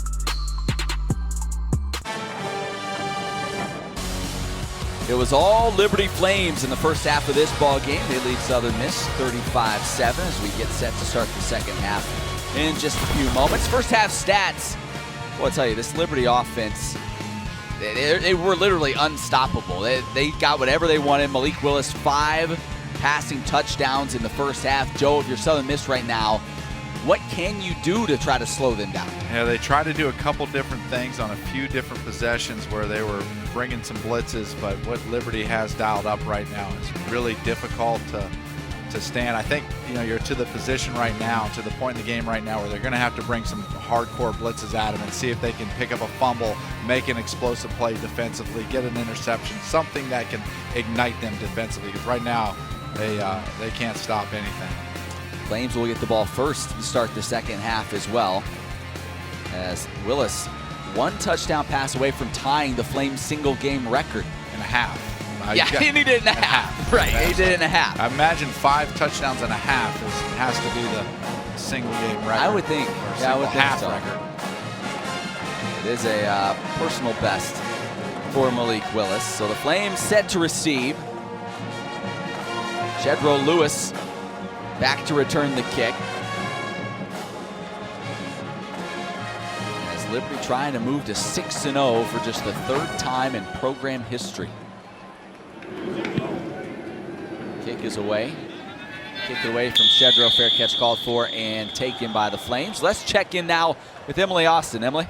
Guys, I caught up with head coach Hugh Freeze going into the locker room, and he said that I asked him about how his guys got complacent or to avoid getting complacent going into this second half.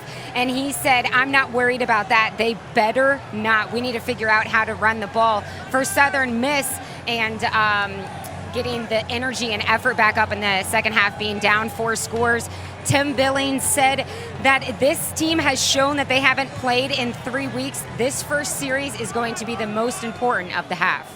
Yeah, certainly agree with that. How about Hugh Freeze? Got to get the run game going. They're averaging 6.5 yards a carry, Joe. They start on the ground here.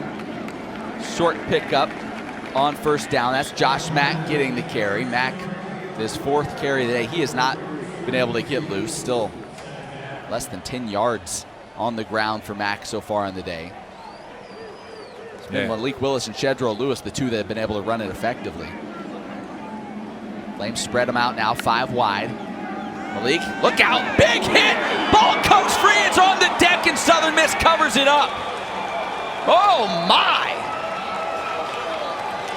That was Santrell Latham, like a heat-seeking missile. And Malik Willis never saw it. Yeah, you look right here, they run a little twist to the outside. He comes unblocked, and that's what they refer to as a slobber knocker. Well, that is a young man right there who's saying, we're not done. I'm not packing up and going home. As you take a look at some of the turnovers they've forced this season defensively, but Joe, you said it, need to find a way to create a spark. There you go. Yeah, there's your spark. Yeah, ran a little twist and then brought him off the edge, which allowed him to come free, and then got that hard hit with a turnover. That's a great way to start the second half for them. Watley now with some room to run. Inside the 5, takes it into the end zone. So just like that, Southern Miss on the board. Good play design, little misdirection, and Tate Watley runs in his 2nd score of the ball game. I mean, that is the old saying, just what the doctor ordered. Fumble, hard hit from the backside to get your defense energized with a turnover. Then they run a little misdirection, fake reverse. Watley takes it in for the score. Good execution all the way around by Southern Miss. Bourgeois puts the extra point through. You and I were talking during the break about, well, what if Liberty scores to open the half? Do you take out Willis? Do you start kind of pulling your starters? Forget about that. Not so fast. Not so fast, my friend. Southern Miss showing life. Yeah, so you can just tell by looking at them across the field on the sidelines. Big linemen are jogging off. They got a little blood flowing through them now. So now they're thinking, man, if we can get one more stop, one more score, Liberty comes out sleepwalking a little bit. They have an opportunity to get back in this game. Absolutely. See, even the coach is fired up. Let's check in with Emily for a little bit more on Santrell Latham. Yeah, the Southern Miss linebacker unfortunately lost his high school football coach, Calvin Hampton, coming out of Southeast Lauderdale High School in Mississippi, who was tragically killed in an accident involving an 18-wheeler this past Wednesday. Interim head coach Scotty Walden said Santrell was extremely close with Coach Hampton, and it's definitely on his mind. I talked with Santrell before the game, and he told me he's definitely playing this game and the rest of the season to honor Coach Hampton. Yeah, and Hugh Freeze even talked about Coach Hampton this week. I think he knew him from his time down in Mississippi. And obviously a huge loss, and impressive young man to be able to play with such a heavy heart. They just chipped that one up over the head. Is that ball still loose? Fight for it. Who comes up with it? Does Southern Miss get another break here early in the second half? The officials trying to sort it out. This is a big one right here. They can execute this. Still no signal. And Southern Miss has it. How about the start to the second half for the Golden Eagles? Love the gutsy onside little squib kick, go down and recover after the explosive play on defense. Quick touchdown onside kick. Well, that sideline is energized. Yeah, they're back. That ball was loose. It looked like that was Jolly in there. Ben Alexander, the two Flames that initially had a shot at it. Bet there was some scratching and clawing and biting and everything else going down to the bottom of that pile. It's TQ Newsome who ended up coming out of the pile with it. So you look at, I believe that's Brownlee at the bottom here. Put man-to-man up, who they'd thrown up some deep balls to. Yeah, Brownlee hasn't been involved since that first drive, really. Yeah, they got to get him involved. He's got man-to-man coverage on the bottom. They do have a safety, but they're in a cover two-man look right now, and there's nothing wrong after a quick turnover like that onside kick. Take a shot. Flames D-line wasn't ready when that ball was snapped. Here's your shot downfield, and he overshot his intended target, Antoine Robinson. Yeah, Liberty's corner, Chris Megason, played that really well. They tried to run a little out and up move, trying to get him to bite on the out. And Chris Megason played that very well. He didn't take the candy, and when he ran the up route, there was nothing there. Good job by him defensively.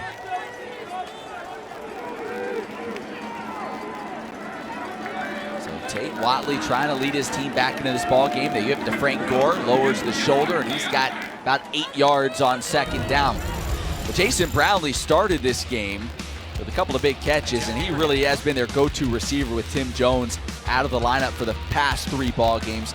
Back-to-back 100-yard games coming into this one, as the give goes back to Frank Gore Jr. Has the first down yardage. They move the chains and are in the red zone now. Brownlee is just such a smooth football player. You just watch how he goes up and catches the ball with such ease, and then his speed in the open field. They really got to find a way to get him the football more. First team JUCO All-American a season ago. Figure out a way just to, like I said, the throws down the sidelines are effective, or get him the ball in space and let him run with it. Stick with the running game. Gore Jr. wrapped up by Anthony Butler for a short pickup. Southern Miss coming out in the second half and run the football. Frank Gore was able to pick up 8 yards on first down, and picked up a couple more yards to get another first down, giving it to him again 3 times in a row. So it'll be good in order to get back in this game. It's going to be very helpful for them to get some type of running game going. Watley pulls it out, fires back shoulder throw, caught down inside the 5. There's Brownlee making the reception at the 2-yard line. You got to see more and more of that. Just when they needed that back shoulder fade, he put it right on the spot. It's almost impossible to be able to cover that play. If you get your timing right and you can throw it right at that back shoulder, here it comes. You throw it right at that back shoulder, put the brakes on, it's almost impossible for the defender to be able to cover that. Well, he is well executed. A big-bodied dude as well. Yeah, I mean, he's 6'3", close to 200 pounds. So you talk about the speed, the smoothness in his routes. He's a big dude as well. Darius Mayberry in the backfield now, heavy hitting running back. They give it to him. He is hit. He'll get about a yard, but comes up another yard short of pay dirt. Yeah, down on the 1-yard line. Liberty's defense got a quick touchdown on them, and now they've had the ball moved down to the 1. It's time for them to bow their neck and get a stop. But Southern Miss is knocking on the door, and if they can get a touchdown here, man, we got ourselves a ball game again. Mayberry had a couple of scores against North Texas in their last game. They leave him in there. Give it to him again, and he's in. I say that. It looked like he broke the plane. Still no signal. They didn't give it to him. They didn't give it to him. Wow. Yeah, I'd like to see the goal line angle of this one. Nope. That's you know close. what? Ralph Srusins. It is close. A lot closer than I thought. Watching it live, Rusins just kind of stood him up. Yeah. Let's see if you get a quarterback sneak. You're so close now as Watley has taken himself. Goes under center. Lowers the shoulder. Getting behind that big offensive line. That's Still awaiting a signal. That's touching. There it is. Finally, the indication. Touchdown, Southern Miss. Third rushing touchdown today for Tate Watley. And you know what I really like about that, Matt, is they get the ball down on the 1 yard line, okay? And Coach Blaine said, hey, we're going to make a statement. We're going to run at you 3 times in a row. We're not trying to get cute. We're not going to run little bootlegs and play action passes and bad things happen. We're going to try to get ourselves back in this football game by running right at you and ending it with a quarterback sneak for a touchdown. I like the attitude. These first 4 minutes of the second half have been all about Southern Miss getting back into this thing. And listen, Emily said she asked Hugh Freeze, are you worried about getting complacent in the second half? And he said, we better not. Well, I don't know that you can pin that on this, but you sure hope nobody's complacent on your sideline right now because you're right back locked up in a ballgame. Yeah, I think it is a touch of complacency. You know, they weren't able to pick up the blitz, got their quarterback blindsided. They're right back in this thing. Do the Flames have an answer? They need one. You want anything? No, I'm good, babe. Can I get a quarter pounder with cheese? Make that too. Thank you. Hey, but I thought you said you. But you got 2. Get it at McDonald's when you buy one of your faves and get another for just $1. Always be ready to seize the moment when inspiration strikes. Make the most of this opportunity during Mazda's season of inspiration. Get 0.9% APR for up to 60 months and no payments for 90 days. Well, one of these things is not like the others, as they say. Liberty 5 for 5 on drives resulting in touchdowns in the first half. First drive of the second half, a fumble. And now Southern Miss is clawing their way back into this game. And Joe, as you were saying, it's kind of hard maybe to, you don't want to flip that switch off. It's hard to flip it back on. Yeah, it's the players who have an opportunity to get complacent. Coaches always worry about that. When you look at a drive getting hit in the backside, the quarterback gets in the backside, fumble. Next play, quick exchange. Next play, touchdown, and then special teams hits them with an onside kick. So there's the complacency out there for sure. So Willis took a big shot a little bit earlier. Let's see, he's back. He's able to shake the cobwebs a little bit.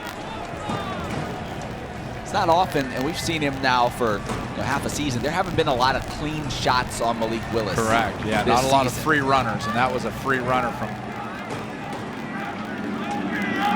Shedro Lewis in the backfield alongside him. He's going to look to throw here on first down.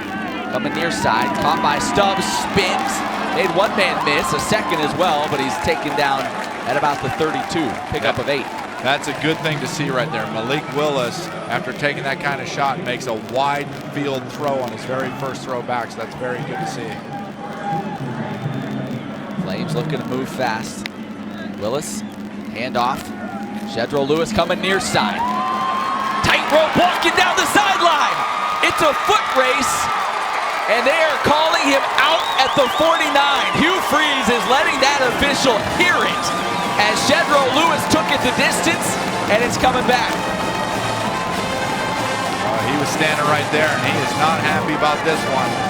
Now, the problem with these is I believe that the play would be blown dead. Is that correct, Matt? Yeah, it should be. I mean, that official he was blowing it dead, waving his arm, saying he stepped out of bounds. Liberty at the 49-yard line.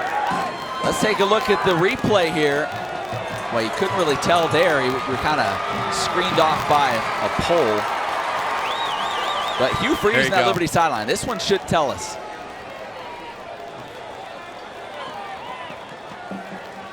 You got feet in the way there. Couldn't tell.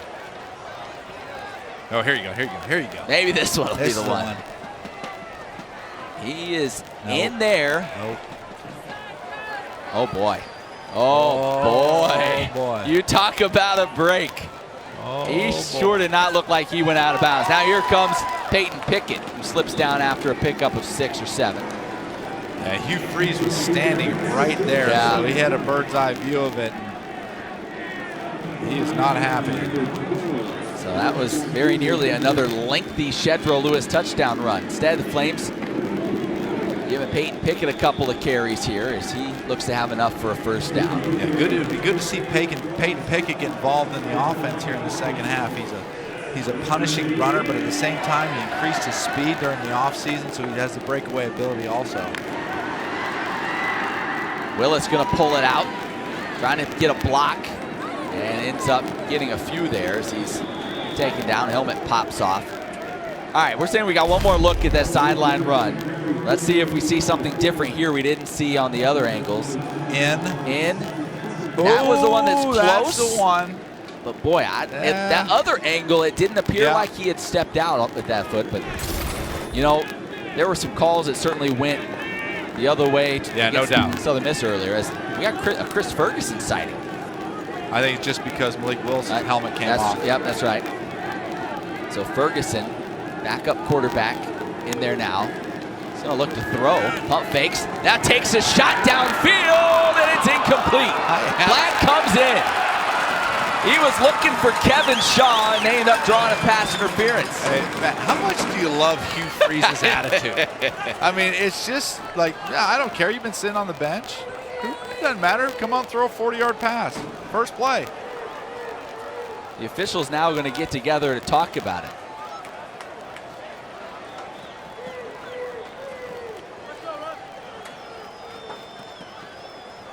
They're still trying to sort it out. Yeah, good job by him of being able to get over the top. There's no foul for pass interference on the play.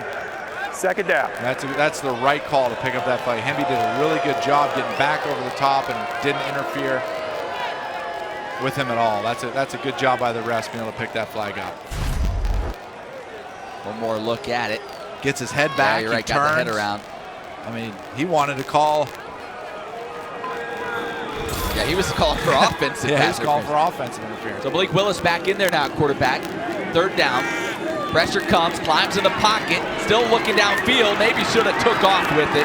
Instead, he pays the price. Hit and dropped for a loss. As that was Santrell Latham again, getting in the backfield. Putting the hit on Willis, who kind of gingerly makes his way off the field as the punt team comes on. Yeah, I was a little bit surprised right there, and I don't know if Malik Willis potentially is a little bit shaken up. He had the wide side throw to DJ Stubbs, and that was his first read. And I was seeing it from over top and saw, there it was open, and he just didn't pull the trigger on it. So keep an eye on Malik Willis. He's taking a couple shots. He may be a little bit shaken up. Aiden Alvis in to kick it away. Trying to pin Southern Miss deep. This one will hit at the 5, check up beautifully, and the Flames will down it at the 6 or 7. Gorgeous. They don't get points, but special teams does come through there as Southern Miss will take over with the long. 10-piece McNuggets, quarter pounder of cheese, fillet of fish, Big Mac. Thank you. Thanks, Lorelai. Get it at McDonald's when you buy one of your faves and get another for just $1.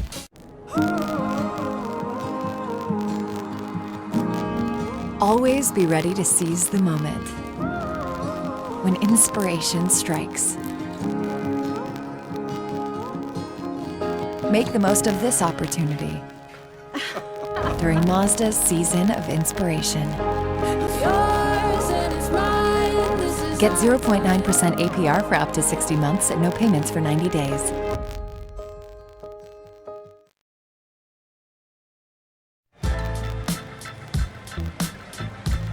Brett Favre, one of the all-time greats. Mac Brown, you don't really think of him tied into Southern Miss. It was his first real coaching job. We only did that for you, Joe, since he was your college head coach. That's the only reason he made the broadcast. I didn't even know that Mac coached at Southern Miss, but look at that beautiful head of hair he has on him. And now at 68 years old, he just has a beautiful silver head of hair. That's right. I texted Mac the other day, and he got run over against Boston College. I said, Coach, you still got a good back pedal. You did well getting out of the way. Hugh Freeze said this week, he still hears from Brett Favre, and Favre talks a lot of trash, so he expected to get some texts from him as these two teams were hooking up today. Nice run there by Frank Gore Jr. So you're starting to see Southern Miss pick up some yardage in the run game, and they're doing it running vertically, getting downhill right away with some quick hitters with Frank Gore in between the tackles. That pass a little wide for his intended target.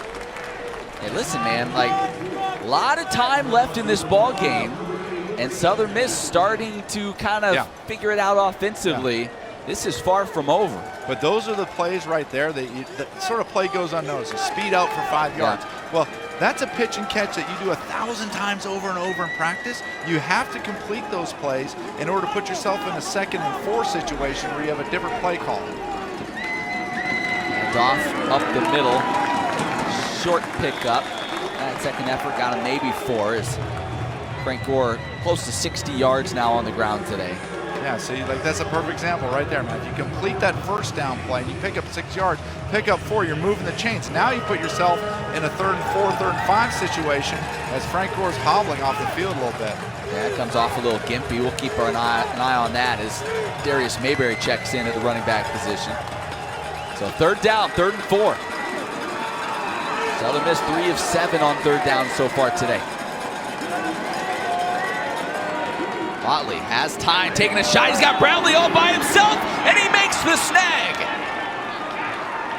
If he's able to catch that in stride, he's dancing in the end zone right now. Yeah, that was a beautifully designed play by Southern Miss offense. They ran a mesh concept, a pick concept, short, shallow crosses where Liberty thought they were just trying to pick up 4 yards and then went over the top to Brownlee. Now they're moving fast. Watley climbing in the pocket, throwing across his body. Brownlee had it for a moment, then Marcus Haskins came up and knocked it out of his grasp. Love the aggressiveness right now. They've got Liberty on their heels defensively, being able to put the ball in the end zone a couple times. Now they're in that attack mode, trying to keep the momentum on their side. Well done. Now they just got to pick up a couple more first downs and potentially get an explosive play, put them in the end zone one more time. We got ourselves a close ball game. And I'll say this, you talked a lot about their offensive line coming into the game. That Liberty D-line that has been so good at getting pressure on the quarterback, they haven't really been able to get much to Watley. Hand off. Gore picks up about 5. It's Ralph Rusens making his 101st career tackle. He's going from a guy who had basically never played football until he arrived on Liberty's campus. He has had himself a great career. Another 3rd and 5 situation. Another big 3rd down here. Again, at this point, could be 4-down territory. See what they do. 3 receivers to the right side. Maybe a little miscommunication. They eventually get it to Frank Gore, and he's able to get the 1st down. I don't know if that was misdirection or they just were on the same page initially. They were trying to give him a little double look there, and I don't think they were on the same page. Yeah, Frank Gore is really limping. Battling. Yeah, he's battling through it, but he's limping bad right now. Looks like he's grabbing his ankle, may have rolled his ankle. 70 yards on the ground now for Frank Gore Jr. And he's just starting to feel his rhythm. They're getting him running the ball downhill in between the tackles. Kevin Perkins in there now at the running back position. They give it to him, has some room to rumble. He's a big back. Oh, and he lowered the boom.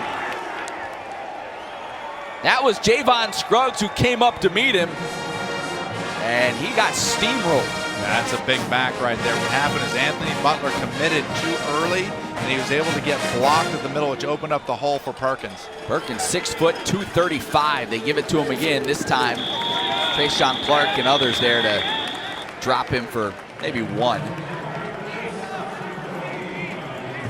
This is why having an inside running game helps out an offense so much, because when you can run the ball in between the tackles, it shrinks the box down. And once you get that box shrunk down, then you can start attacking the edges. And Southern Miss is doing what they need to do, is run the ball in between the tackles to set up other things.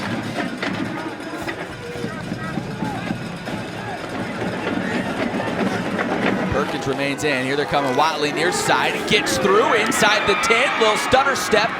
And Scruggs gets him out of bounds at about the 3. And there's a perfect example.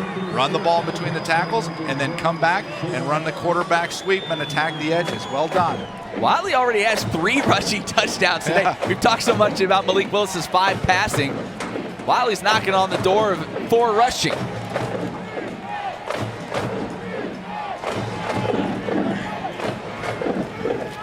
Handoff, hit, wrapped up, quickly dropped. Not much happening on that carry for Kevin Perkins. Yeah, I'm really interested to see right now how Southern Miss plays this. The ball's on the 4-yard line, so it's going to be hard to grind out 4 yards dead up the middle. Will they try to do a little play action, or they will be committed to running the ball up the middle again? We've seen them get Watley out, try to get him around the edge a couple of times in this situation. Frank Gore Jr. back in there now. Watley slings it out, has his tight end who dropped it. Grayson Gunter had it with no one near him, and perhaps took his eyes off it before he had it locked up. That was a well-executed play. If Grayson Gunter was able to haul this ball in, he would have walked in for a touchdown.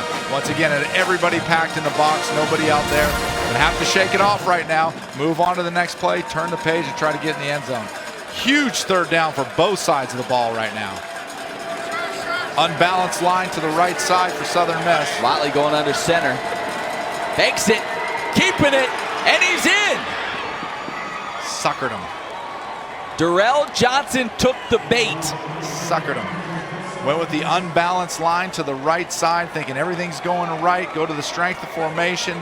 Fake it, boot it out the other way. Beautifully done. You got to know, though, if you're Darrell Johnson, he's already run Correct. for 3 touchdowns. You have to be aware of that. Instead, kind of got sucked in, and that's the 4th rushing touchdown of the day for Tate Watley. You know, here's the thing, Matt, is Darrell Johnson is on the back side of the unbalanced formation. He has one responsibility, and that is to account for the quarterback, because he's not going to make the play to the front side. There's no point even going over there. Joe, we have a 1-score game. Wow, didn't see this coming. 21 straight points for Southern Miss. What makes a neighbor a neighbor? Live here, look out for here. Simple. In times of need, neighbors step up for neighbors. We do too, with a helping hand and a warm meal.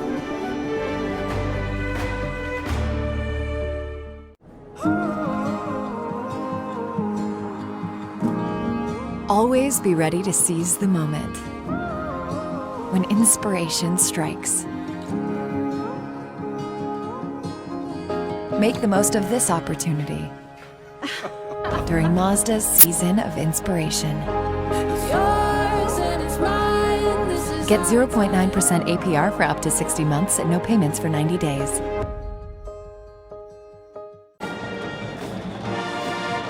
Taking a look at this Southern Miss drive chart on the day, things got kind of dicey there in the middle, but everything in the second half has gone the way of the Golden Eagles and gone the way of their quarterback, Tate Watley. 4 touchdown scampers on the day, and he has led his team right back into the thick of this ballgame. Yeah, you look at that drive chart, look at that last one, 94 yards to get it to a 7-point game. That is going to build a lot of confidence offensively, as they did it the way they want to do it. That's run the ball in between the tackles, and then had some nice concepts in the passing game. Took a shot downfield on 3rd down. Really well done. And maybe even more impressive than the offensive success has been the defense being able to slow Liberty down, because they did not do it once. Liberty scored a touchdown every possession of the first half. It's been a different story here in half number 2. It was like that blindside shot that caused the fumble. Yeah. That was turned on the light for Southern Miss defense. So the Flames need a spark offensively now. Perhaps Demario Douglas can help provide that. He's been their leading receiver on the day. 5 receptions, 69 yards. He's tough to handle in space, Joe. He is twitchy, slippery, and slick. Slippery and slick are pretty much the same thing. He's double them. Something like that. I appreciate the effort. You were trying to dig deep into your bag of adjectives there. I appreciate it.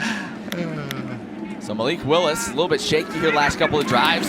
Quickly hit and drop was Kevin Shaw after that reception. You're seeing this defense fly around with kind of a new attitude. Yeah. You saw earlier in the game how far they were playing off the Liberty receivers, especially in the short passing game, and now they've tightened it up and able to tackle at the point of contact. Before they had so much space in between, allow the receivers like Demario Douglas to make yards after the catch. So pickup of 3 on first down. Willis looking to throw it again, being pressured from the backside, and he's just going to throw it away. So now, just like that, Liberty in 3rd and long. Liberty's in a 3rd and 7 right now with a 7-point lead. This is a big down for a momentum swing to get Liberty to get a first down, or if Southern Miss can get off the field right here, they will be, well, they're already flying high. Be interested to see what they do. Yeah, who do the Flames come with look the pressure? to? It's a little surprised you saw Flames passing it here early on this possession. We thought maybe they'd try to really reestablish the run. Looks like they're going to try to bring a 5-man pressure right here. Play man across the board. Nope, they dropped everyone. Willis steps up, fires a strike to DJ Stubbs, stays on his feet, and is tackled at the 45. Just what they needed on 3rd down.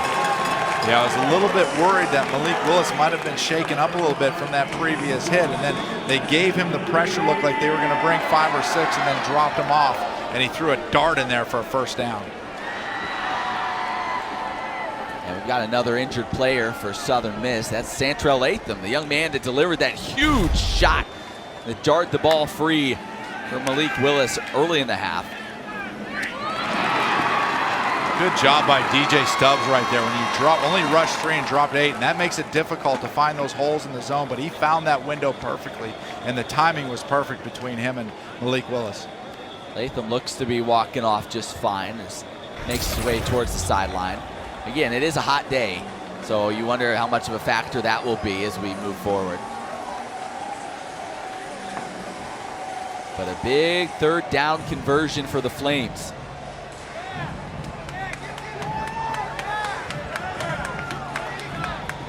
Yeah, now it looks like Liberty comes out in an unbalanced sort of tight formation over here. See if they work this side of the field. And off to Joshua Mack. Keeps those feet moving. Didn't look like much was there. Run. He ends up with 5 yards. Really patient. That's the one thing that J Mack is. He's a patient running back. He waits for his holes to develop, doesn't hit it up in there too quick, and he looked like a 1-yard gain into a 5-yard gain.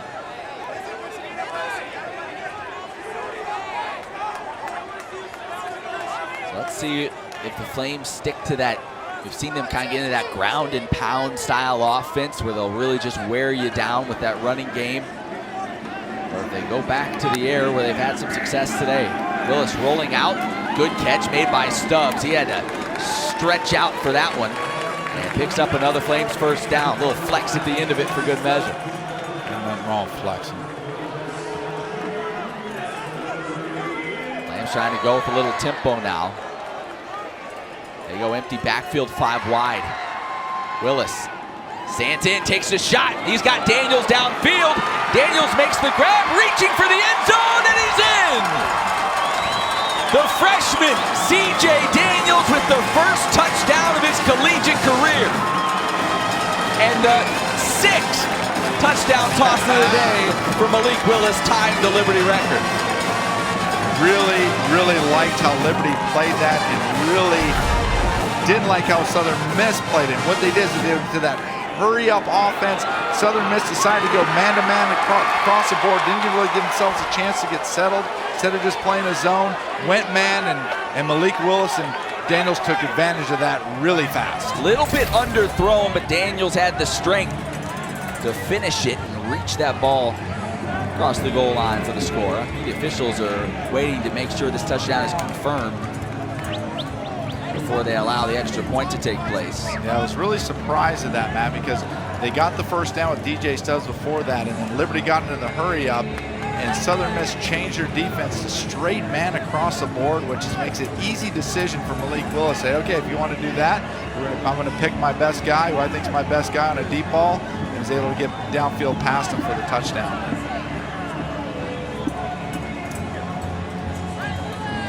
So they're still waiting on this one. Both teams out on the field. I don't know if we can get another look at it to see if Daniels did in fact get that thing across the goal line.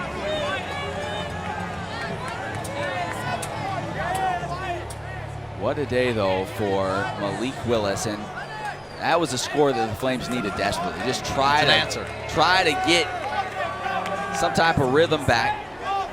After review, the ruling on the field of a touchdown is confirmed. We'll now attempt the try. So there you have it. That's 6. Imagine that kid's going to score more than a few touchdowns in his career. Off to a great start. Here's the true freshman Daniels. Extra point coming. It's up and through. What a day for Malik Willis. 21 of 27, 294 yards, 6 TDs. And he's completed passes to 8 different receivers. You can't ask for much more out of your quarterback. That ties, I mentioned tying the program record for touchdown passes in a game. Ties one Phil Basso, who in 1984 against Mars Hill threw 6 touchdowns. He's the only other guy to do it. I bet Phil's watching right now. He may be. I'm willing to bet he's watching. You know what he's doing? Pacing. He wants that. He wants to keep Phil, that. Everybody says the right thing when it comes to like people breaking their records. Nobody really wants to see that. Phil's pacing right now. He's got to last just over another quarter. Now the $1 million question is, can the Southern Miss offense, who just went 94 yards, respond to what Liberty just did on the long touchdown pass? Still a long way to go in this ball game. A lot has happened in the first 3 quarters. Flames, little chip shot, that pops up, taken, and stepping out of bounds as a flag comes in at about the 23-yard line. So we'll see what that flag is behind the play. I think it's what's the fair catch rule, and then he didn't get it and somebody else touched it. Something like that, Matt. I don't know what it's called, but it's illegal. Like how you broke that down, Joe. It is. He called for the fair catch on the kickoff, but then he didn't catch it, and then somebody else picked it up. I just don't know what it's called. Don't see it too often. See, they're even talking about they don't remember what it's called. They're trying to figure out the terminology as well. That one ref has got that ball high and tight. See, he's got it tucked in there. I bet he used to play. Still got guns, everything. The ruling on the field is there's no foul for a illegal block. The block occurred at the same time as the end of the play. The ball will be spotted at the 23-yard line. First down, Southern Miss. Well, I was a little off on that one. Yeah, well, that's what Hugh Freeze is yelling about. You see him there in the box. He was saying they waved for a fair catch and then he ran it. That's what he's saying. He probably said it a little more clearly than you did, but that's what he's saying. He knew what it was called. Yeah. Maybe. So Southern Miss takes over. Watley pulls it out and tried to stick one in there to Antoine Robinson. Sailed a little too tall. Well, third quarter's been very kind to Southern Miss compared to what they went through in the first half. The offense has really started to move. You've seen Watley running and throwing it, starting to kind of get into a rhythm. Yeah, we said early in the game that Southern Miss is going to have to do a good job on third down conversions. They're finally doing that in the second half, going 5 for 5. Here comes some pressure. Watley trying to get away from it, takes a shot from Anthony Butler. Butler up high. Yeah, Elijah James had a hold to his ankles, and he's able to pick up about 1 yard. So quickly, you're in third and long. That was a really good job by Anthony Butler. That was a designed quarterback draw, and Watley was almost able to squeeze through that. And he had a lot of green grass ahead of him, but Butler was able to stop it for a short gain. So 3rd and 9, 4 wide receivers now for Watley. Rolling under pressure, Darrell Johnson there, he throws it and it's caught. The receiver is down, and he was about at the line of scrimmage as DeMarcus Jones made the catch. That was just amazing that Watley even got rid of that ball before Darrell Johnson got him to the ground. You know, Darrell Johnson has done this a couple times in this game today. Is what he does a great job in containment, being able to attack the upfield shoulder. What a lot of defense ends do is they run to where a guy is, not where he's going to be. And you have to be able to stay to that upfield shoulder so you can keep containing. Darrell Johnson has done that twice in this game, that has been very beneficial. Good job by him. It's not always getting the sack. Yep. Sometimes it's just putting the pressure on that does the job, and he was able to do that there. Demario Douglas waiting for the punt. It's a short one, end over end. He calls for the fair catch and takes it up at about the 44-yard line. Great response by Liberty. So the Flames take the field again. What kind of magic does Malik Willis still have up his sleeve? We'll find out in a moment. You want anything? No, I'm good, babe. Can I get a quarter pounder with cheese? Make that too? Thank you. Hey, but I thought you said But you got two. Get it at McDonald's when you buy one of your faves and get another for just $1. Always be ready to seize the moment. When inspiration strikes, make the most of this opportunity during Mazda's Season of Inspiration.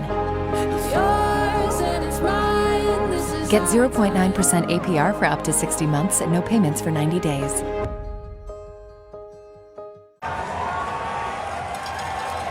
(42-28) Liberty as we head to the fourth quarter. Third quarter, awfully kind to Southern Miss. It all started, bang, right there. Central Latham jarring the ball free from Malik Willis on the first possession of the second half. Watley has been dynamic running the football. And then they did that little kind of chip kickoff right over the first line of Liberty players. They were able to pick it up. And then Watley did the rest there on in about a half a yard. He ended up getting it. And that was a great play right there on a 3rd and 4. They ran the deep cross to Brownlee, and then once again Watley suckers them in for another touchdown. So that has gotten them back into this ball game, but they could sure use a defensive stand here as the Flames have it up a couple scores. Malik Willis thought about running, now rolling out away from the defense, still looking downfield. Now he's going to take off with it and picks up 12 or 13. Matt, he had nothing there. There was nothing there, and he's able to get the edge with pure speed and athleticism and pick up 15 yards. And he's a guy where a defender thinks he has the angle, and then that angle disappears. Shedro Lewis wrapped up in the backfield, able to get loose and ends up losing a couple more yards perhaps as Southern Miss finally able to get him to the ground. I mean, you watch this right here. They're trying to hit one down the middle, get a blitzer up the middle, can't get him, edge container, can't get him, outside, turns nothing into a 15, 20-yard game. It's just like, how do you defend that? It's near impossible. Well, Ken Austin has said before, Liberty's co-offensive coordinator, he'll save you out of a bad play call sometimes. Sometimes exactly maybe you dial up the wrong one. It doesn't matter because he's athletic enough to just make something happen with his legs. He can even make coaches look good, right? 2nd and long now. He pulls it out, swings it to his tight end. That was caught by Johnny Huntley, but for no gain. So brings up 3rd and long. Southern Miss is doing some things differently in the second half defensively that is giving Liberty some problems. They've had some free runners on the blitz. Of course, like Malik Willis was able to escape, but that was an unblocked blitzer on that play a couple plays ago. So they're mixing things up right now in hopes to once again be able to get those turnovers. The confusion right now, running guys in and off. You're gonna have to call timeout. Boy, you hate that as a coach. Little confusion. Timeout on the field. We'll take one as well. You're watching college football on ESPN. 10-piece McNuggets. Quarter pounder with cheese. Filet of fish. Big Mac. Thank you. Thanks, Lorelai. Get it at McDonald's when you buy one of your faves and get another for just $1.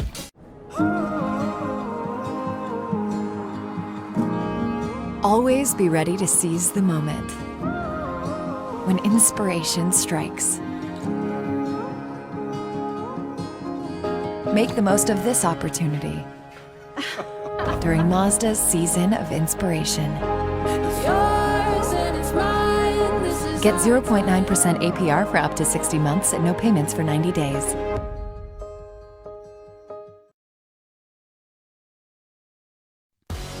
This presentation of college football on ESPN is brought to you by the Kirkley Hotel, Liberty Christian Academy, and by Sounds Hearing Care. Nice shot of downtown Lynchburg.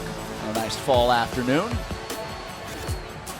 It's beautiful, beautiful. Liberty University nestled in the foothills of the beautiful Blue Ridge Mountains. That it is, Joe. You really know how to set the scene. Yeah, I sound a lot like Charles Perrault. Third and long now for Liberty's offense. See that defensive line all kind of wandering around, trying to create confusion. Last time they did this, Liberty checked into a run with Shedra Lewis, but in 3rd and 10, I still think they're going to throw the football. How much pressure does Southern Miss bring? Looks like they're trying to bring 5, only 3. They drop out of it. Willis has time, stands in. His own offensive lineman nearly took him down, and he's finally dropped. Lewis kind of got tangled up with Damian Bounds there on his offensive line, and never could find his way out. See, that's the change-ups that Southern Miss is starting to do defensively in the second half, as they're able to look like they're bringing 5.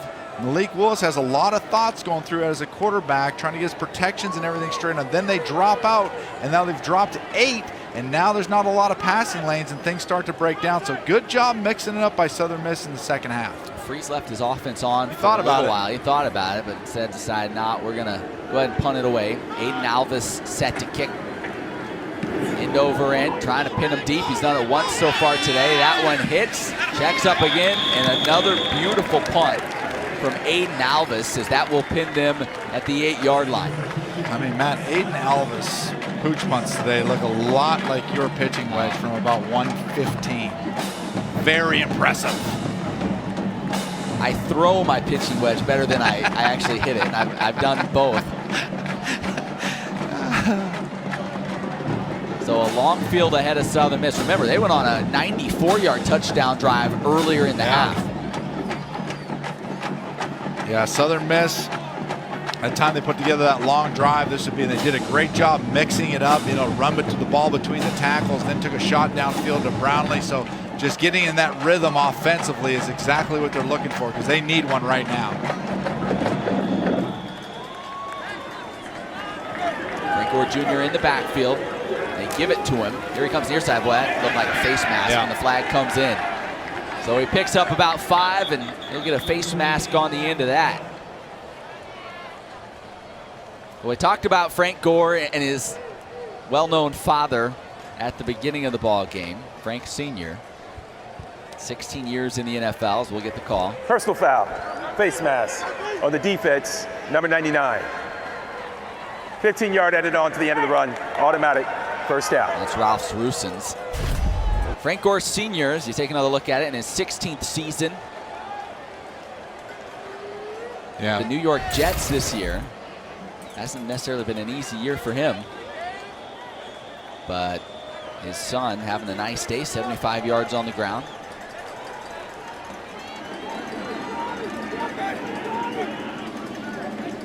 Little toss in and around. A little bit of room to run. It quickly closes. Nice tackle made by Carl Poole. That was Antoine Robinson on the carry. Here you go. Let's like father, like son. Frank Sr., couple more games. You know what, Matt? What Frank Jr. needs to do is he needs to talk some trash to his dad. Yeah. And his dad say, "Son, talk to me when you've run for 15K." Right. And then the son says back to him, "Dad, this is what have you done for me lately, Lee?" Okay, so you're playing the Bills tomorrow night. I'm going to outrush you. We need some trash talking going on in that Gore family. You might get a little of that. They give it to Frank Jr. They're able to pick up a few yards. Let's check in with Emily Austin. Emily? Guys, when I talked with Frank Sr. earlier this week, he said he's going to top his son's numbers by the end of the season, so don't worry. Then I asked him, all right, who's winning in a 40? Frank Sr. took a couple seconds, and he goes, I got him. And then when I shared that news with Frank Jr. before today's game, he said, what? Heck nah. See, this is how it's going to work out. Maybe right now, because Frank Jr. looks he's a little gimpy. He's battling through, I think, some stuff right now. But, a few years, Frank Sr.'s going to throw on that gold jacket and say, go sit down, son. Yeah, that's right. Kevin Perkins in there running back. Running out of time. Now rolling, firing in, picked off. Jimmy Falks was sitting out there like a center fielder, and it hit him right square in the 8 on his uniform. Tate Watley trying to make something happen, and just an ill-advised pass. Yeah, he got outside the pocket right there, and Watley's throwing the ball so well today. Said he had a little pressure on him. And that one just got away from him, just sailed on him, got away from him, and big interception for Liberty. Change of possession, chance to put the nail in the coffin right now.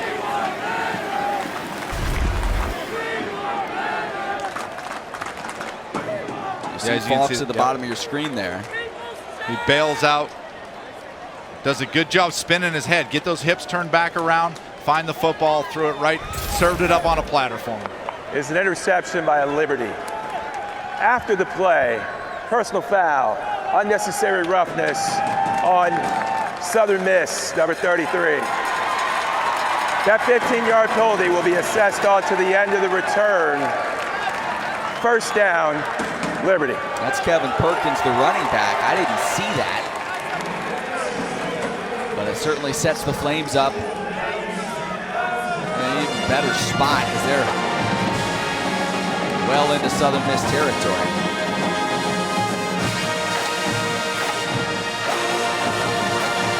Yeah, this is when just trying to do too much. Yeah, this is when you really expect Liberty to try to ground and pound. 10 minutes to go in the fourth quarter, got a 2-touchdown lead.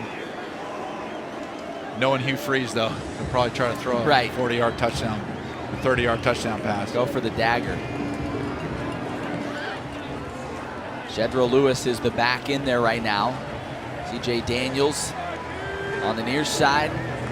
C.J. Yarbrough at the top of your screen. Yeah, they got Yarbrough isolated. I think they might be trying to take a shot potentially.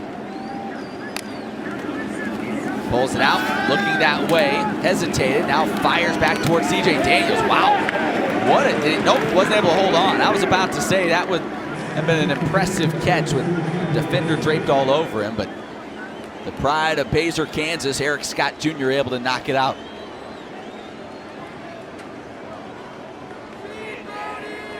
Yeah, C.J. Yarbrough was trying to run an out and up, and Southern Miss corner did a very good job covering. Jedro Lewis trying to get the edge. Now a stutter step, cuts it up, and he gets about 5 yards on second down.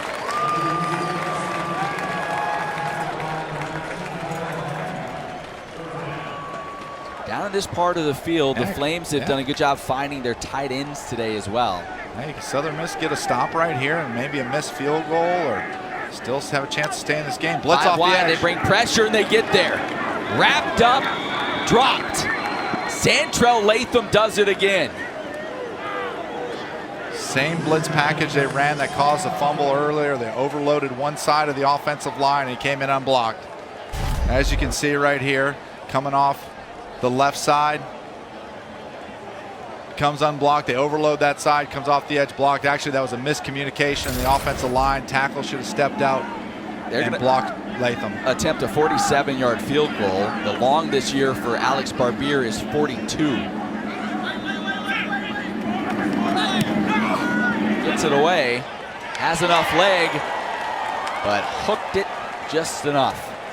So the Flames come up empty. Big stand for this Southern Miss defense. They're not done just yet. Could I get the 10-piece chicken McNuggets? Wait, no, Big Mac. Sorry, no, McNuggets. Sir? Oh, I'm still here. Get it at McDonald's when you buy one of your faves and get another for just $1.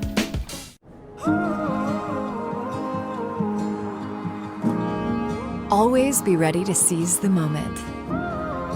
When inspiration strikes,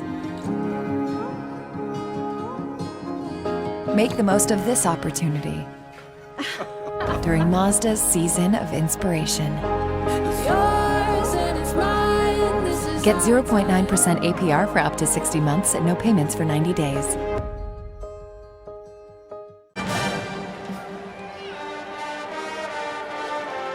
Flames trying to hold off the Golden Eagles here in the fourth quarter. Southern Miss trying to snap what's been a really nice win streak for the Flames. Look at active winning streaks at the FBS level. Liberty fourth longest, 7 straight wins. They've been even better at home, 8 straight here at Williams Stadium. And here's another little nugget for you, Joe Yopp. Let's give me nuggets. I love nuggets. Hugh Freeze at Liberty, 12-0 when leading at the half. So he has found a way when out in front at the break to seal the deal, and that's what they're trying to do here today. You look at those active winning streaks. Liberty has Coastal Carolina, the one right below them later in the season. They're really good. Handoff coming near side. Hit, wrapped up, slung to the turf. Nothing doing. That was D. Baker on the carry, and the Liberty defense sniffed it out and was all over it. That was aggressive by the Liberty defense. You get those horizontal plays, you got to go after them and you got to attack them. And that's exactly what they did. A lot of red jersey around the football. When you're a defensive coordinator, that's the stuff that gets you hyped up right there. When you've got all kinds of bodies flying towards the football, making plays. So a 3-yard loss. Baker remains in the game. Here comes Trayshawn Clark. Stripped it, ball's loose. But Southern Miss is able to fall on top of it.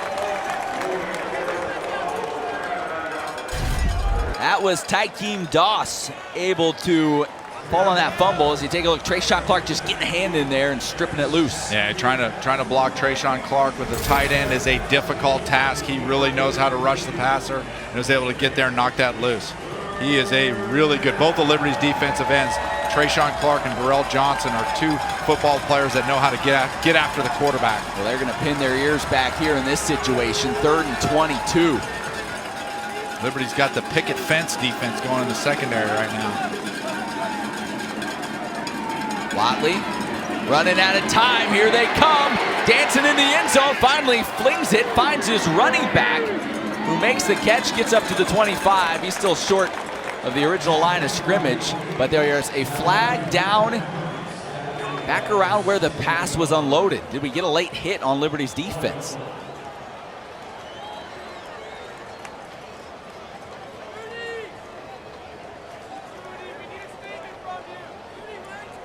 I'll say this, these officials have been very deliberate today with their calls. Now it looks like it's going to be an offensive hold now, depending on where that happened. I know he was dancing in the end zone, but if it's a holding in the end zone, that's a safety. Oh yeah, good point.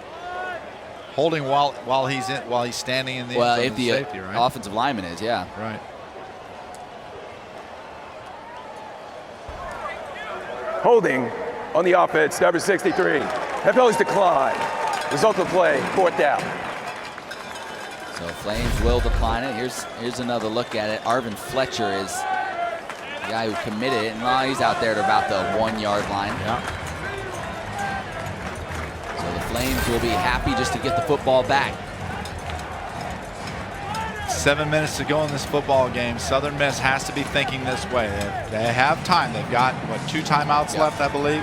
And they're going to punt now. They need to get a quick stop, and they're going to have the opportunity to have 2 more possessions in this football game to be able to try to tie it up. Not a lot of room for error, though, if you're the Golden Eagles.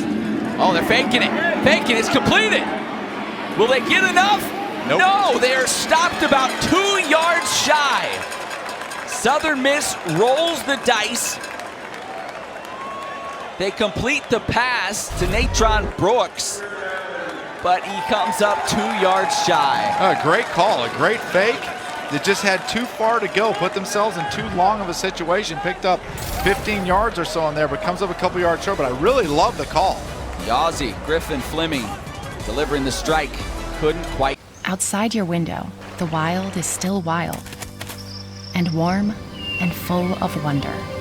Outside your window, the wild is waiting. Don't forget to bring a snack. Nature Valley. We are better outside. 10-piece McNuggets, quarter pounder with cheese, fillet of fish, Big Mac.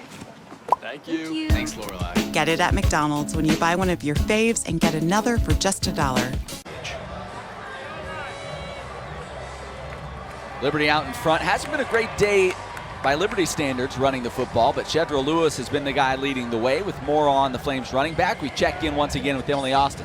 Yeah, Matt, believe it or not, Shedro Lewis, this is his first season at the running back position. He's making the transition from wide receiver, which he did back in spring, and he told me that there's been a lot of challenging parts in that transition because at receiver, he had to explode off the ball, but it took some time to find the patience running the ball. Head coach Hugh Freeze said he struggled with confidence, but for some reason, recently he's found much more confidence. Yeah, gigantic holes to run through help. Malik Willis has some room to run. He's going to take it the distance. That's confidence. 38-yard touchdown scamper and Willis's 7th touchdown of the day. Doesn't take long, does it? Doesn't take long. You look at Malik Willis in the zone read right here. Here's right there. Get that linebacker to sink down. Defense end crashes in.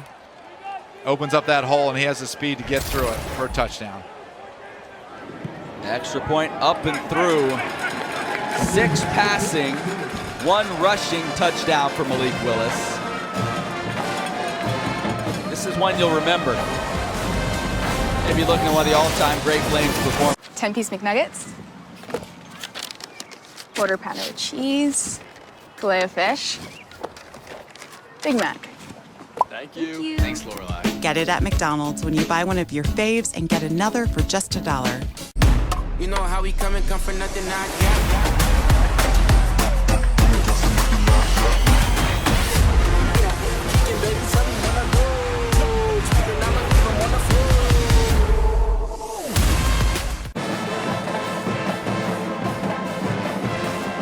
Malik Willis's world, we're all just living in it. 6 passing touchdowns, 1 rushing touchdown. Think that might get a little national attention. You know what that is right there? That's that Jesse Palmer, Joey Galloway helmet sticker kind of stuff. 7 total touchdowns, 22 and 29. Sitting close to see if he goes over 300 yards passing. That's next level. We're doing some digging, but I believe no Liberty player has ever accounted for that many touchdowns in one game. So a historic day for Malik Willis. He's trying to get the Flames to a 6-0 start on the year. Whoa, mama. That was a big hit down there. And now a little extracurricular stuff. I think that was Brody Brum that got in there and delivered the hit. Is that Brody Brum? That's the receiver. I see you, Brody. You know what that does right there, man? What's that? You get that locker room cred when you're a receiver. That's right. And you get that locker room cred when a wide receiver comes down. A little respect right there. Good shot. Brody, one of a few Flames that ended up getting a scholarship during fall camp right before the season. Former walk-on. Had a touchdown earlier in the year. That's right. So 7:14 to go. Handoff, some room to run. Look out. Across the 40, across midfield before he's finally taken down. That's Darius Mayberry. This is when Southern Miss needs to go in warp speed right here. Try to maybe take a shot right now after a long run. Well, they've got Jason Brownlee at the bottom of your screen. He's the guy if you want to do it. They roll his direction. Watley, now running out of time, just slings it out of bounds. Yeah, see right there, those situations, you know, you have Brownlee, like you said, and if you just take a deep shot with them, take it through, you know, back shoulder fade with them. He's such a good football player, and he's such an explosive playmaker. You got to figure out a way, even from a design standpoint, it's not a great design. Just get the ball up to him and let him go up there and make some plays.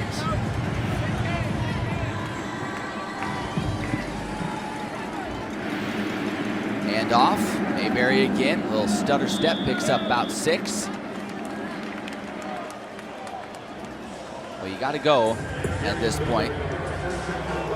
As you mentioned, Joe, a little urgency maybe on the offensive side of the ball. Got to get rolling.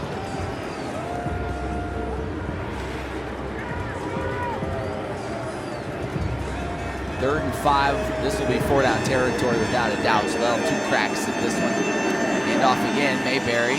It's going to be short by a couple of yards.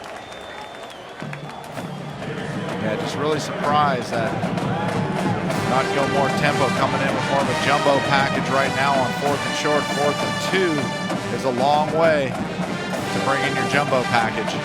Flames mass substitutions as well. You know what's on the field right now, and you said mass? A lot of mass. A lot of beef on the field. Taking a timeout. Liberty's going to take a timeout. Right to the snap. Timeout. Liberty. So the Flames They're will first. take a timeout. It'll be 30 seconds in left.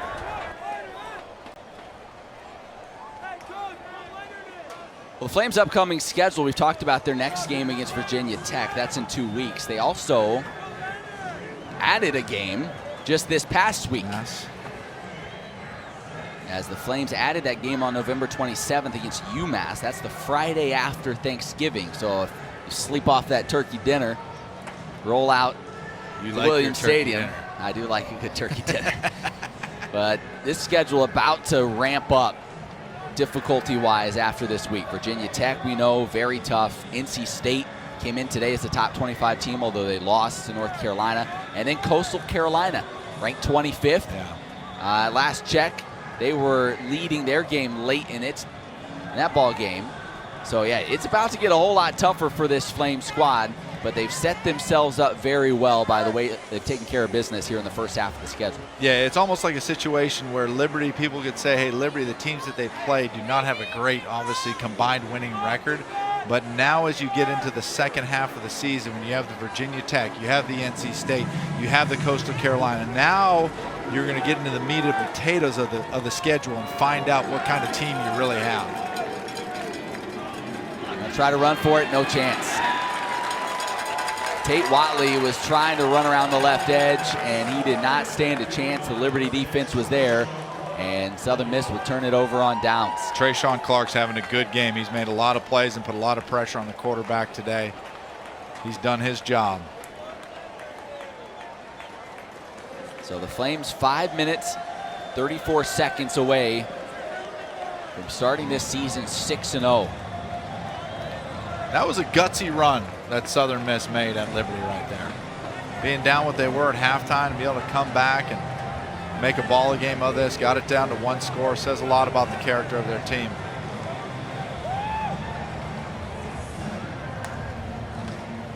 The Flames now look to just run this thing out. Hand off. Josh Mack, no gain as he's tripped up and dropped. Now it's Hayes Maples getting in the backfield for the tackle. Maples was 7 on the day. You know, you heard Emily earlier talk about Shedro Lewis and the transition from receiver to running back. Bruce Johnson, you really the running back coach for Liberty, you really see how he coaches his running backs, and they are very patient runners, waiting for the hole to develop, waiting for the play to develop. And you can see that in Joshua Mack, you can see that in Peyton Pickett. Now we're starting to see it in Shedro Lewis. And Shedro Lewis has the explosiveness that once that hole does open up, he can take it a long way. Flames gonna really run that play clock down, use every second, and off to Mack.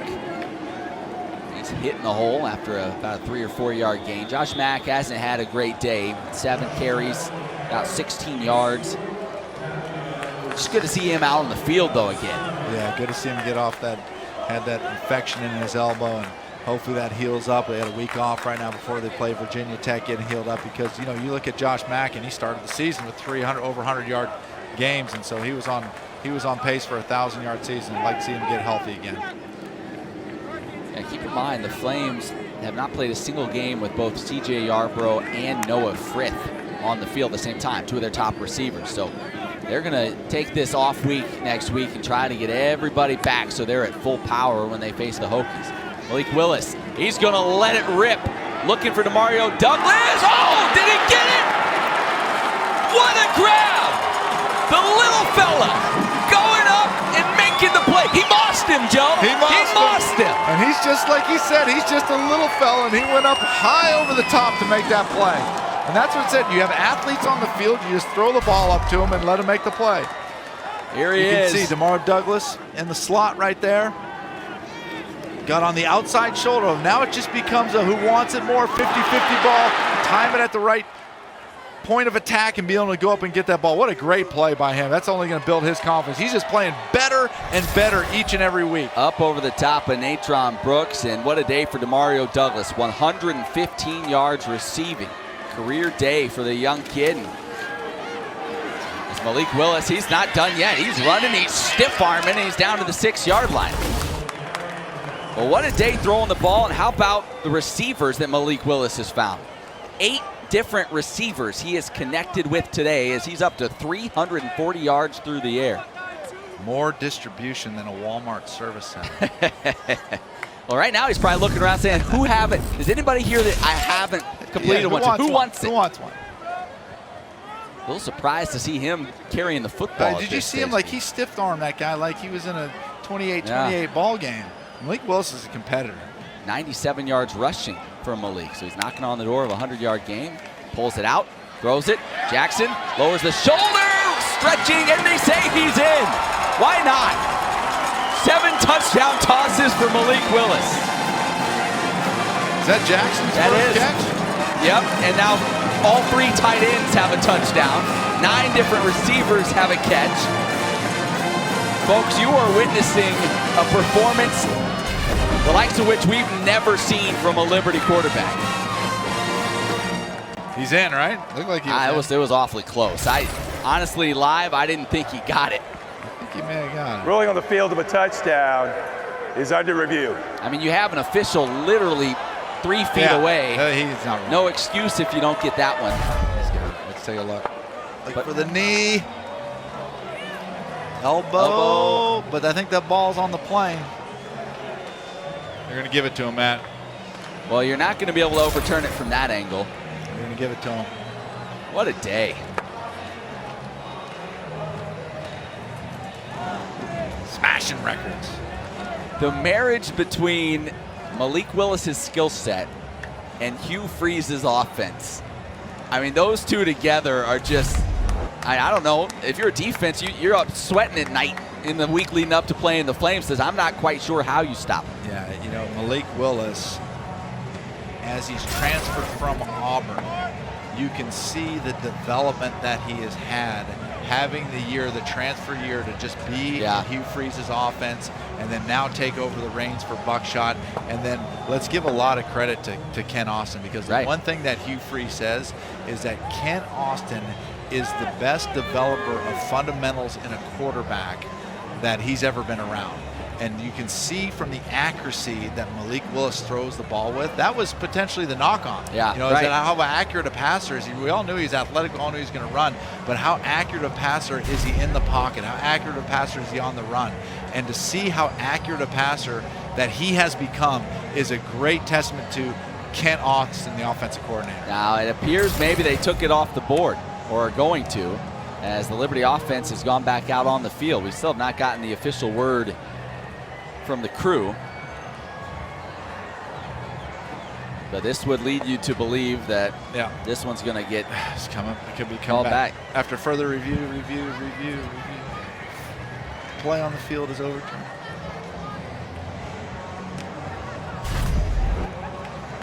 There's I still look. think. The hard part is, we're not looking right down the line. After review, it has been determined that the runner's elbow was down prior to the ball crossing the goal line. Therefore, the ball will be placed at the half-yard line. However, the runner did obtain the line to gain. Therefore, it's a first down and goal, Liberty. So they'll have it about the 3-inch line. Oh, I got to tell you, that's a tough one to overturn based off the angles that we saw. That was tough. I don't know if I'd put that in. So take one off the board for Malik Willis. The conclusive category. Now down to just 6. Somewhat underwhelming total.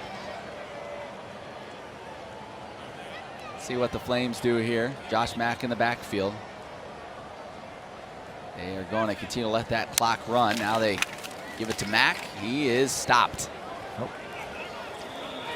So Josh Mack doesn't get in. The Flames are honestly probably just fine with that. Let the clock keep on rolling. Just hang on to the football. Phil Basso he can breathe a little easier perhaps, as he's still just tied with Malik for the most passing touchdowns in the game. Phil paced, And then they scored that touchdown. He fell to his knees, put his hands in his face, and started to weep. And then they gave him new life. Now the refs gave him new life on that. So Phil, you're still alive. Phil didn't just turn off the TV. Yeah, he turned it off and he like, thought it's broken. Yeah. No. Second down, the pitch this time to Josh Mack, and he will walk in. So Josh Mack gets in on the fun. First guy not named Malik Willis, responsible for a touchdown.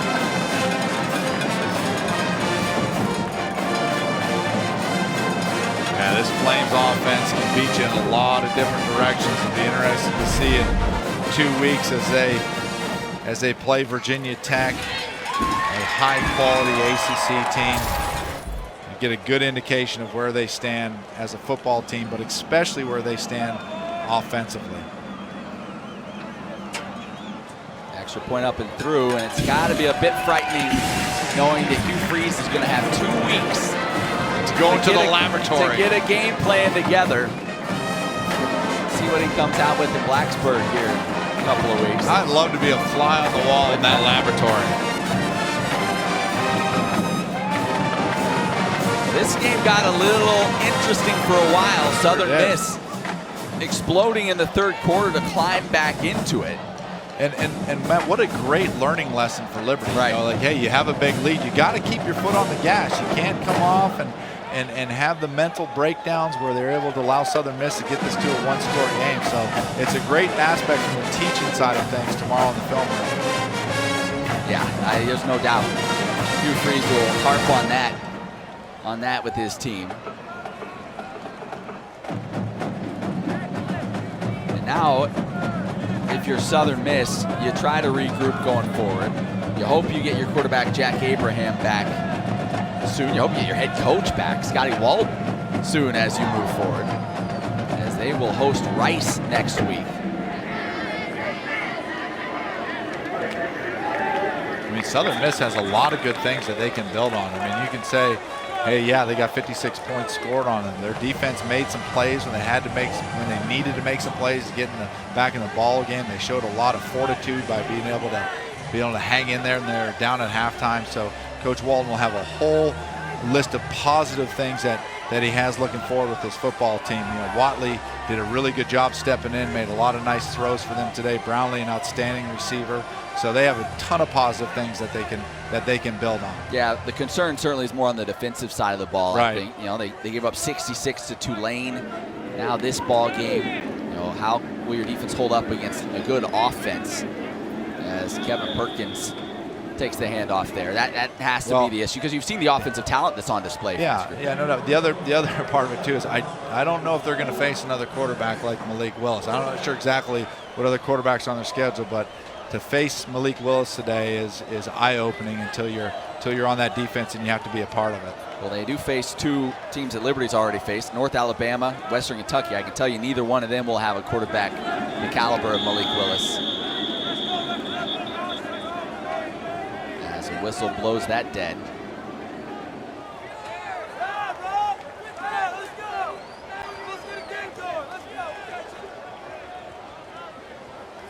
Clock operator, please set the clock to 1 minute, 10 seconds, please. 1:10, thank you. Clock will start on the snap. So we add some time back on the clock here. Not sure either side's real thrilled about that. The main thing, though, for Southern Miss is, first off, you got to get on the field. So that's a big step in the right direction. Their last two games haven't been postponed due to COVID-related issues. That's a big step one. Now you hope you can keep that rolling. Keep your guys healthy and continue on with your season, and the worst is behind you. Yeah, and Wally did a good job stepping in, but you have a quarterback in Jack Abraham that has a ton of experience, has thrown for a ton of yards, and for him to be put in a situation where he couldn't play today really hurt him. Take a shot down the field. Nice grab. And Marcus Jones with the nice catch. As they're going to continue fighting until that clock hits all zeros. And Watley with another nice throw. Look at that, one hand stabbed it. And here comes a one-hand step. That's a nice play. Watley up to 171 yards through the air.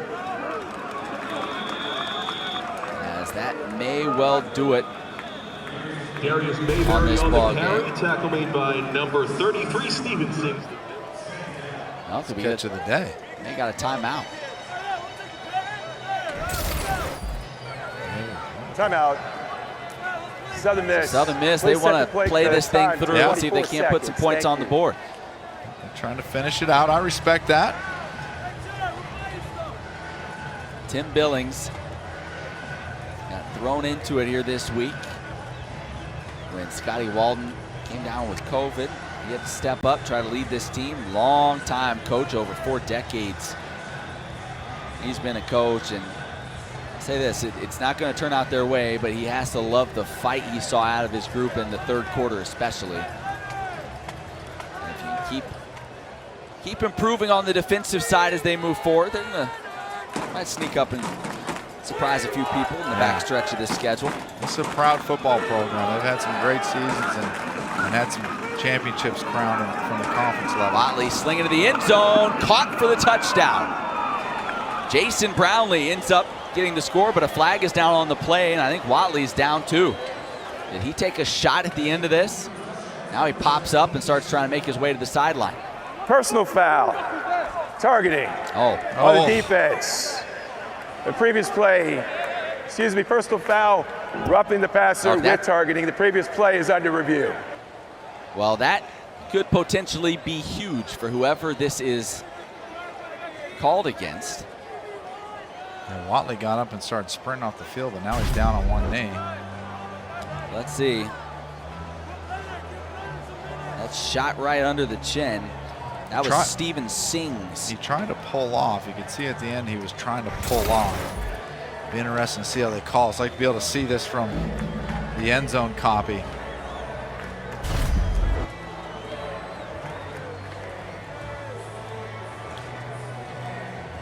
Yeah, I don't know. It's going to be interesting After review, the ruling of targeting is confirmed on number 33. By rule, he's disqualified. Results of first half.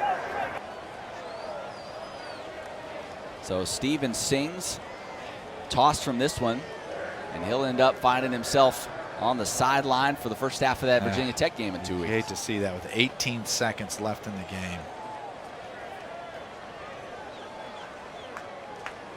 Oh, Watley's okay. He was a little shook up there. Except he jumped up and sprinted off, and he's down on a knee. Tate Watley ended up accounting for 5 touchdowns himself, 4 rushing, and then that one through the air. Absolutely great game. Put in the position that he was put in. Come out and play like that.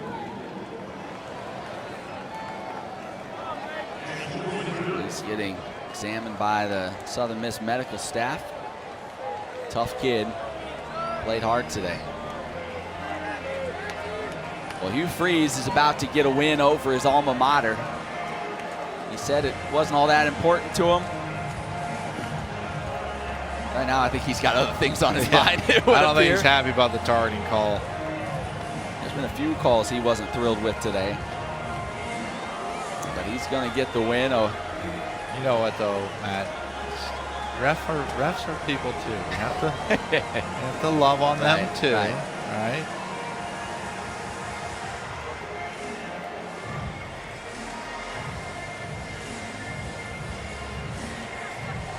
Flames will extend their win streak now to 8 games. 6-0. Yeah. Who would have thunk it? At the beginning of the college football season, the simple fact that Liberty has gotten 6 games in a row in. Right. I mean, just to begin with. Not many schools you feel like can say that, much less win them all. And then win them all. A big road win against Syracuse. Beating a good, at the time, seemed like a very good Florida International team. Coached by Butch Davis. Now this win over Southern Miss. And the showdown in Blacksburg, Virginia in 2 weeks. That will be a fun one to watch. I'm not sure what happened in other games around the country, but Liberty going to be one of, if not the first 6-0 team in the nation.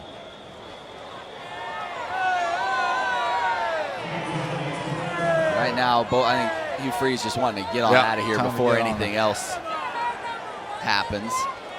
You get late in a kind of one-sided game, things starting to get a little chippy. Yeah, you start thinking we get a little grumbly in your tumbly. You start thinking about that chicken sandwich after the game a little bit. You know it's time to. Yeah. So the Flames set to just take a knee and finish off this big win. 56 points, the most the Flames have scored in a game this season. And that'll do it. What a performance by Liberty, by Malik Willis. A lot of receivers. A whole lot of receivers, 9 different receivers.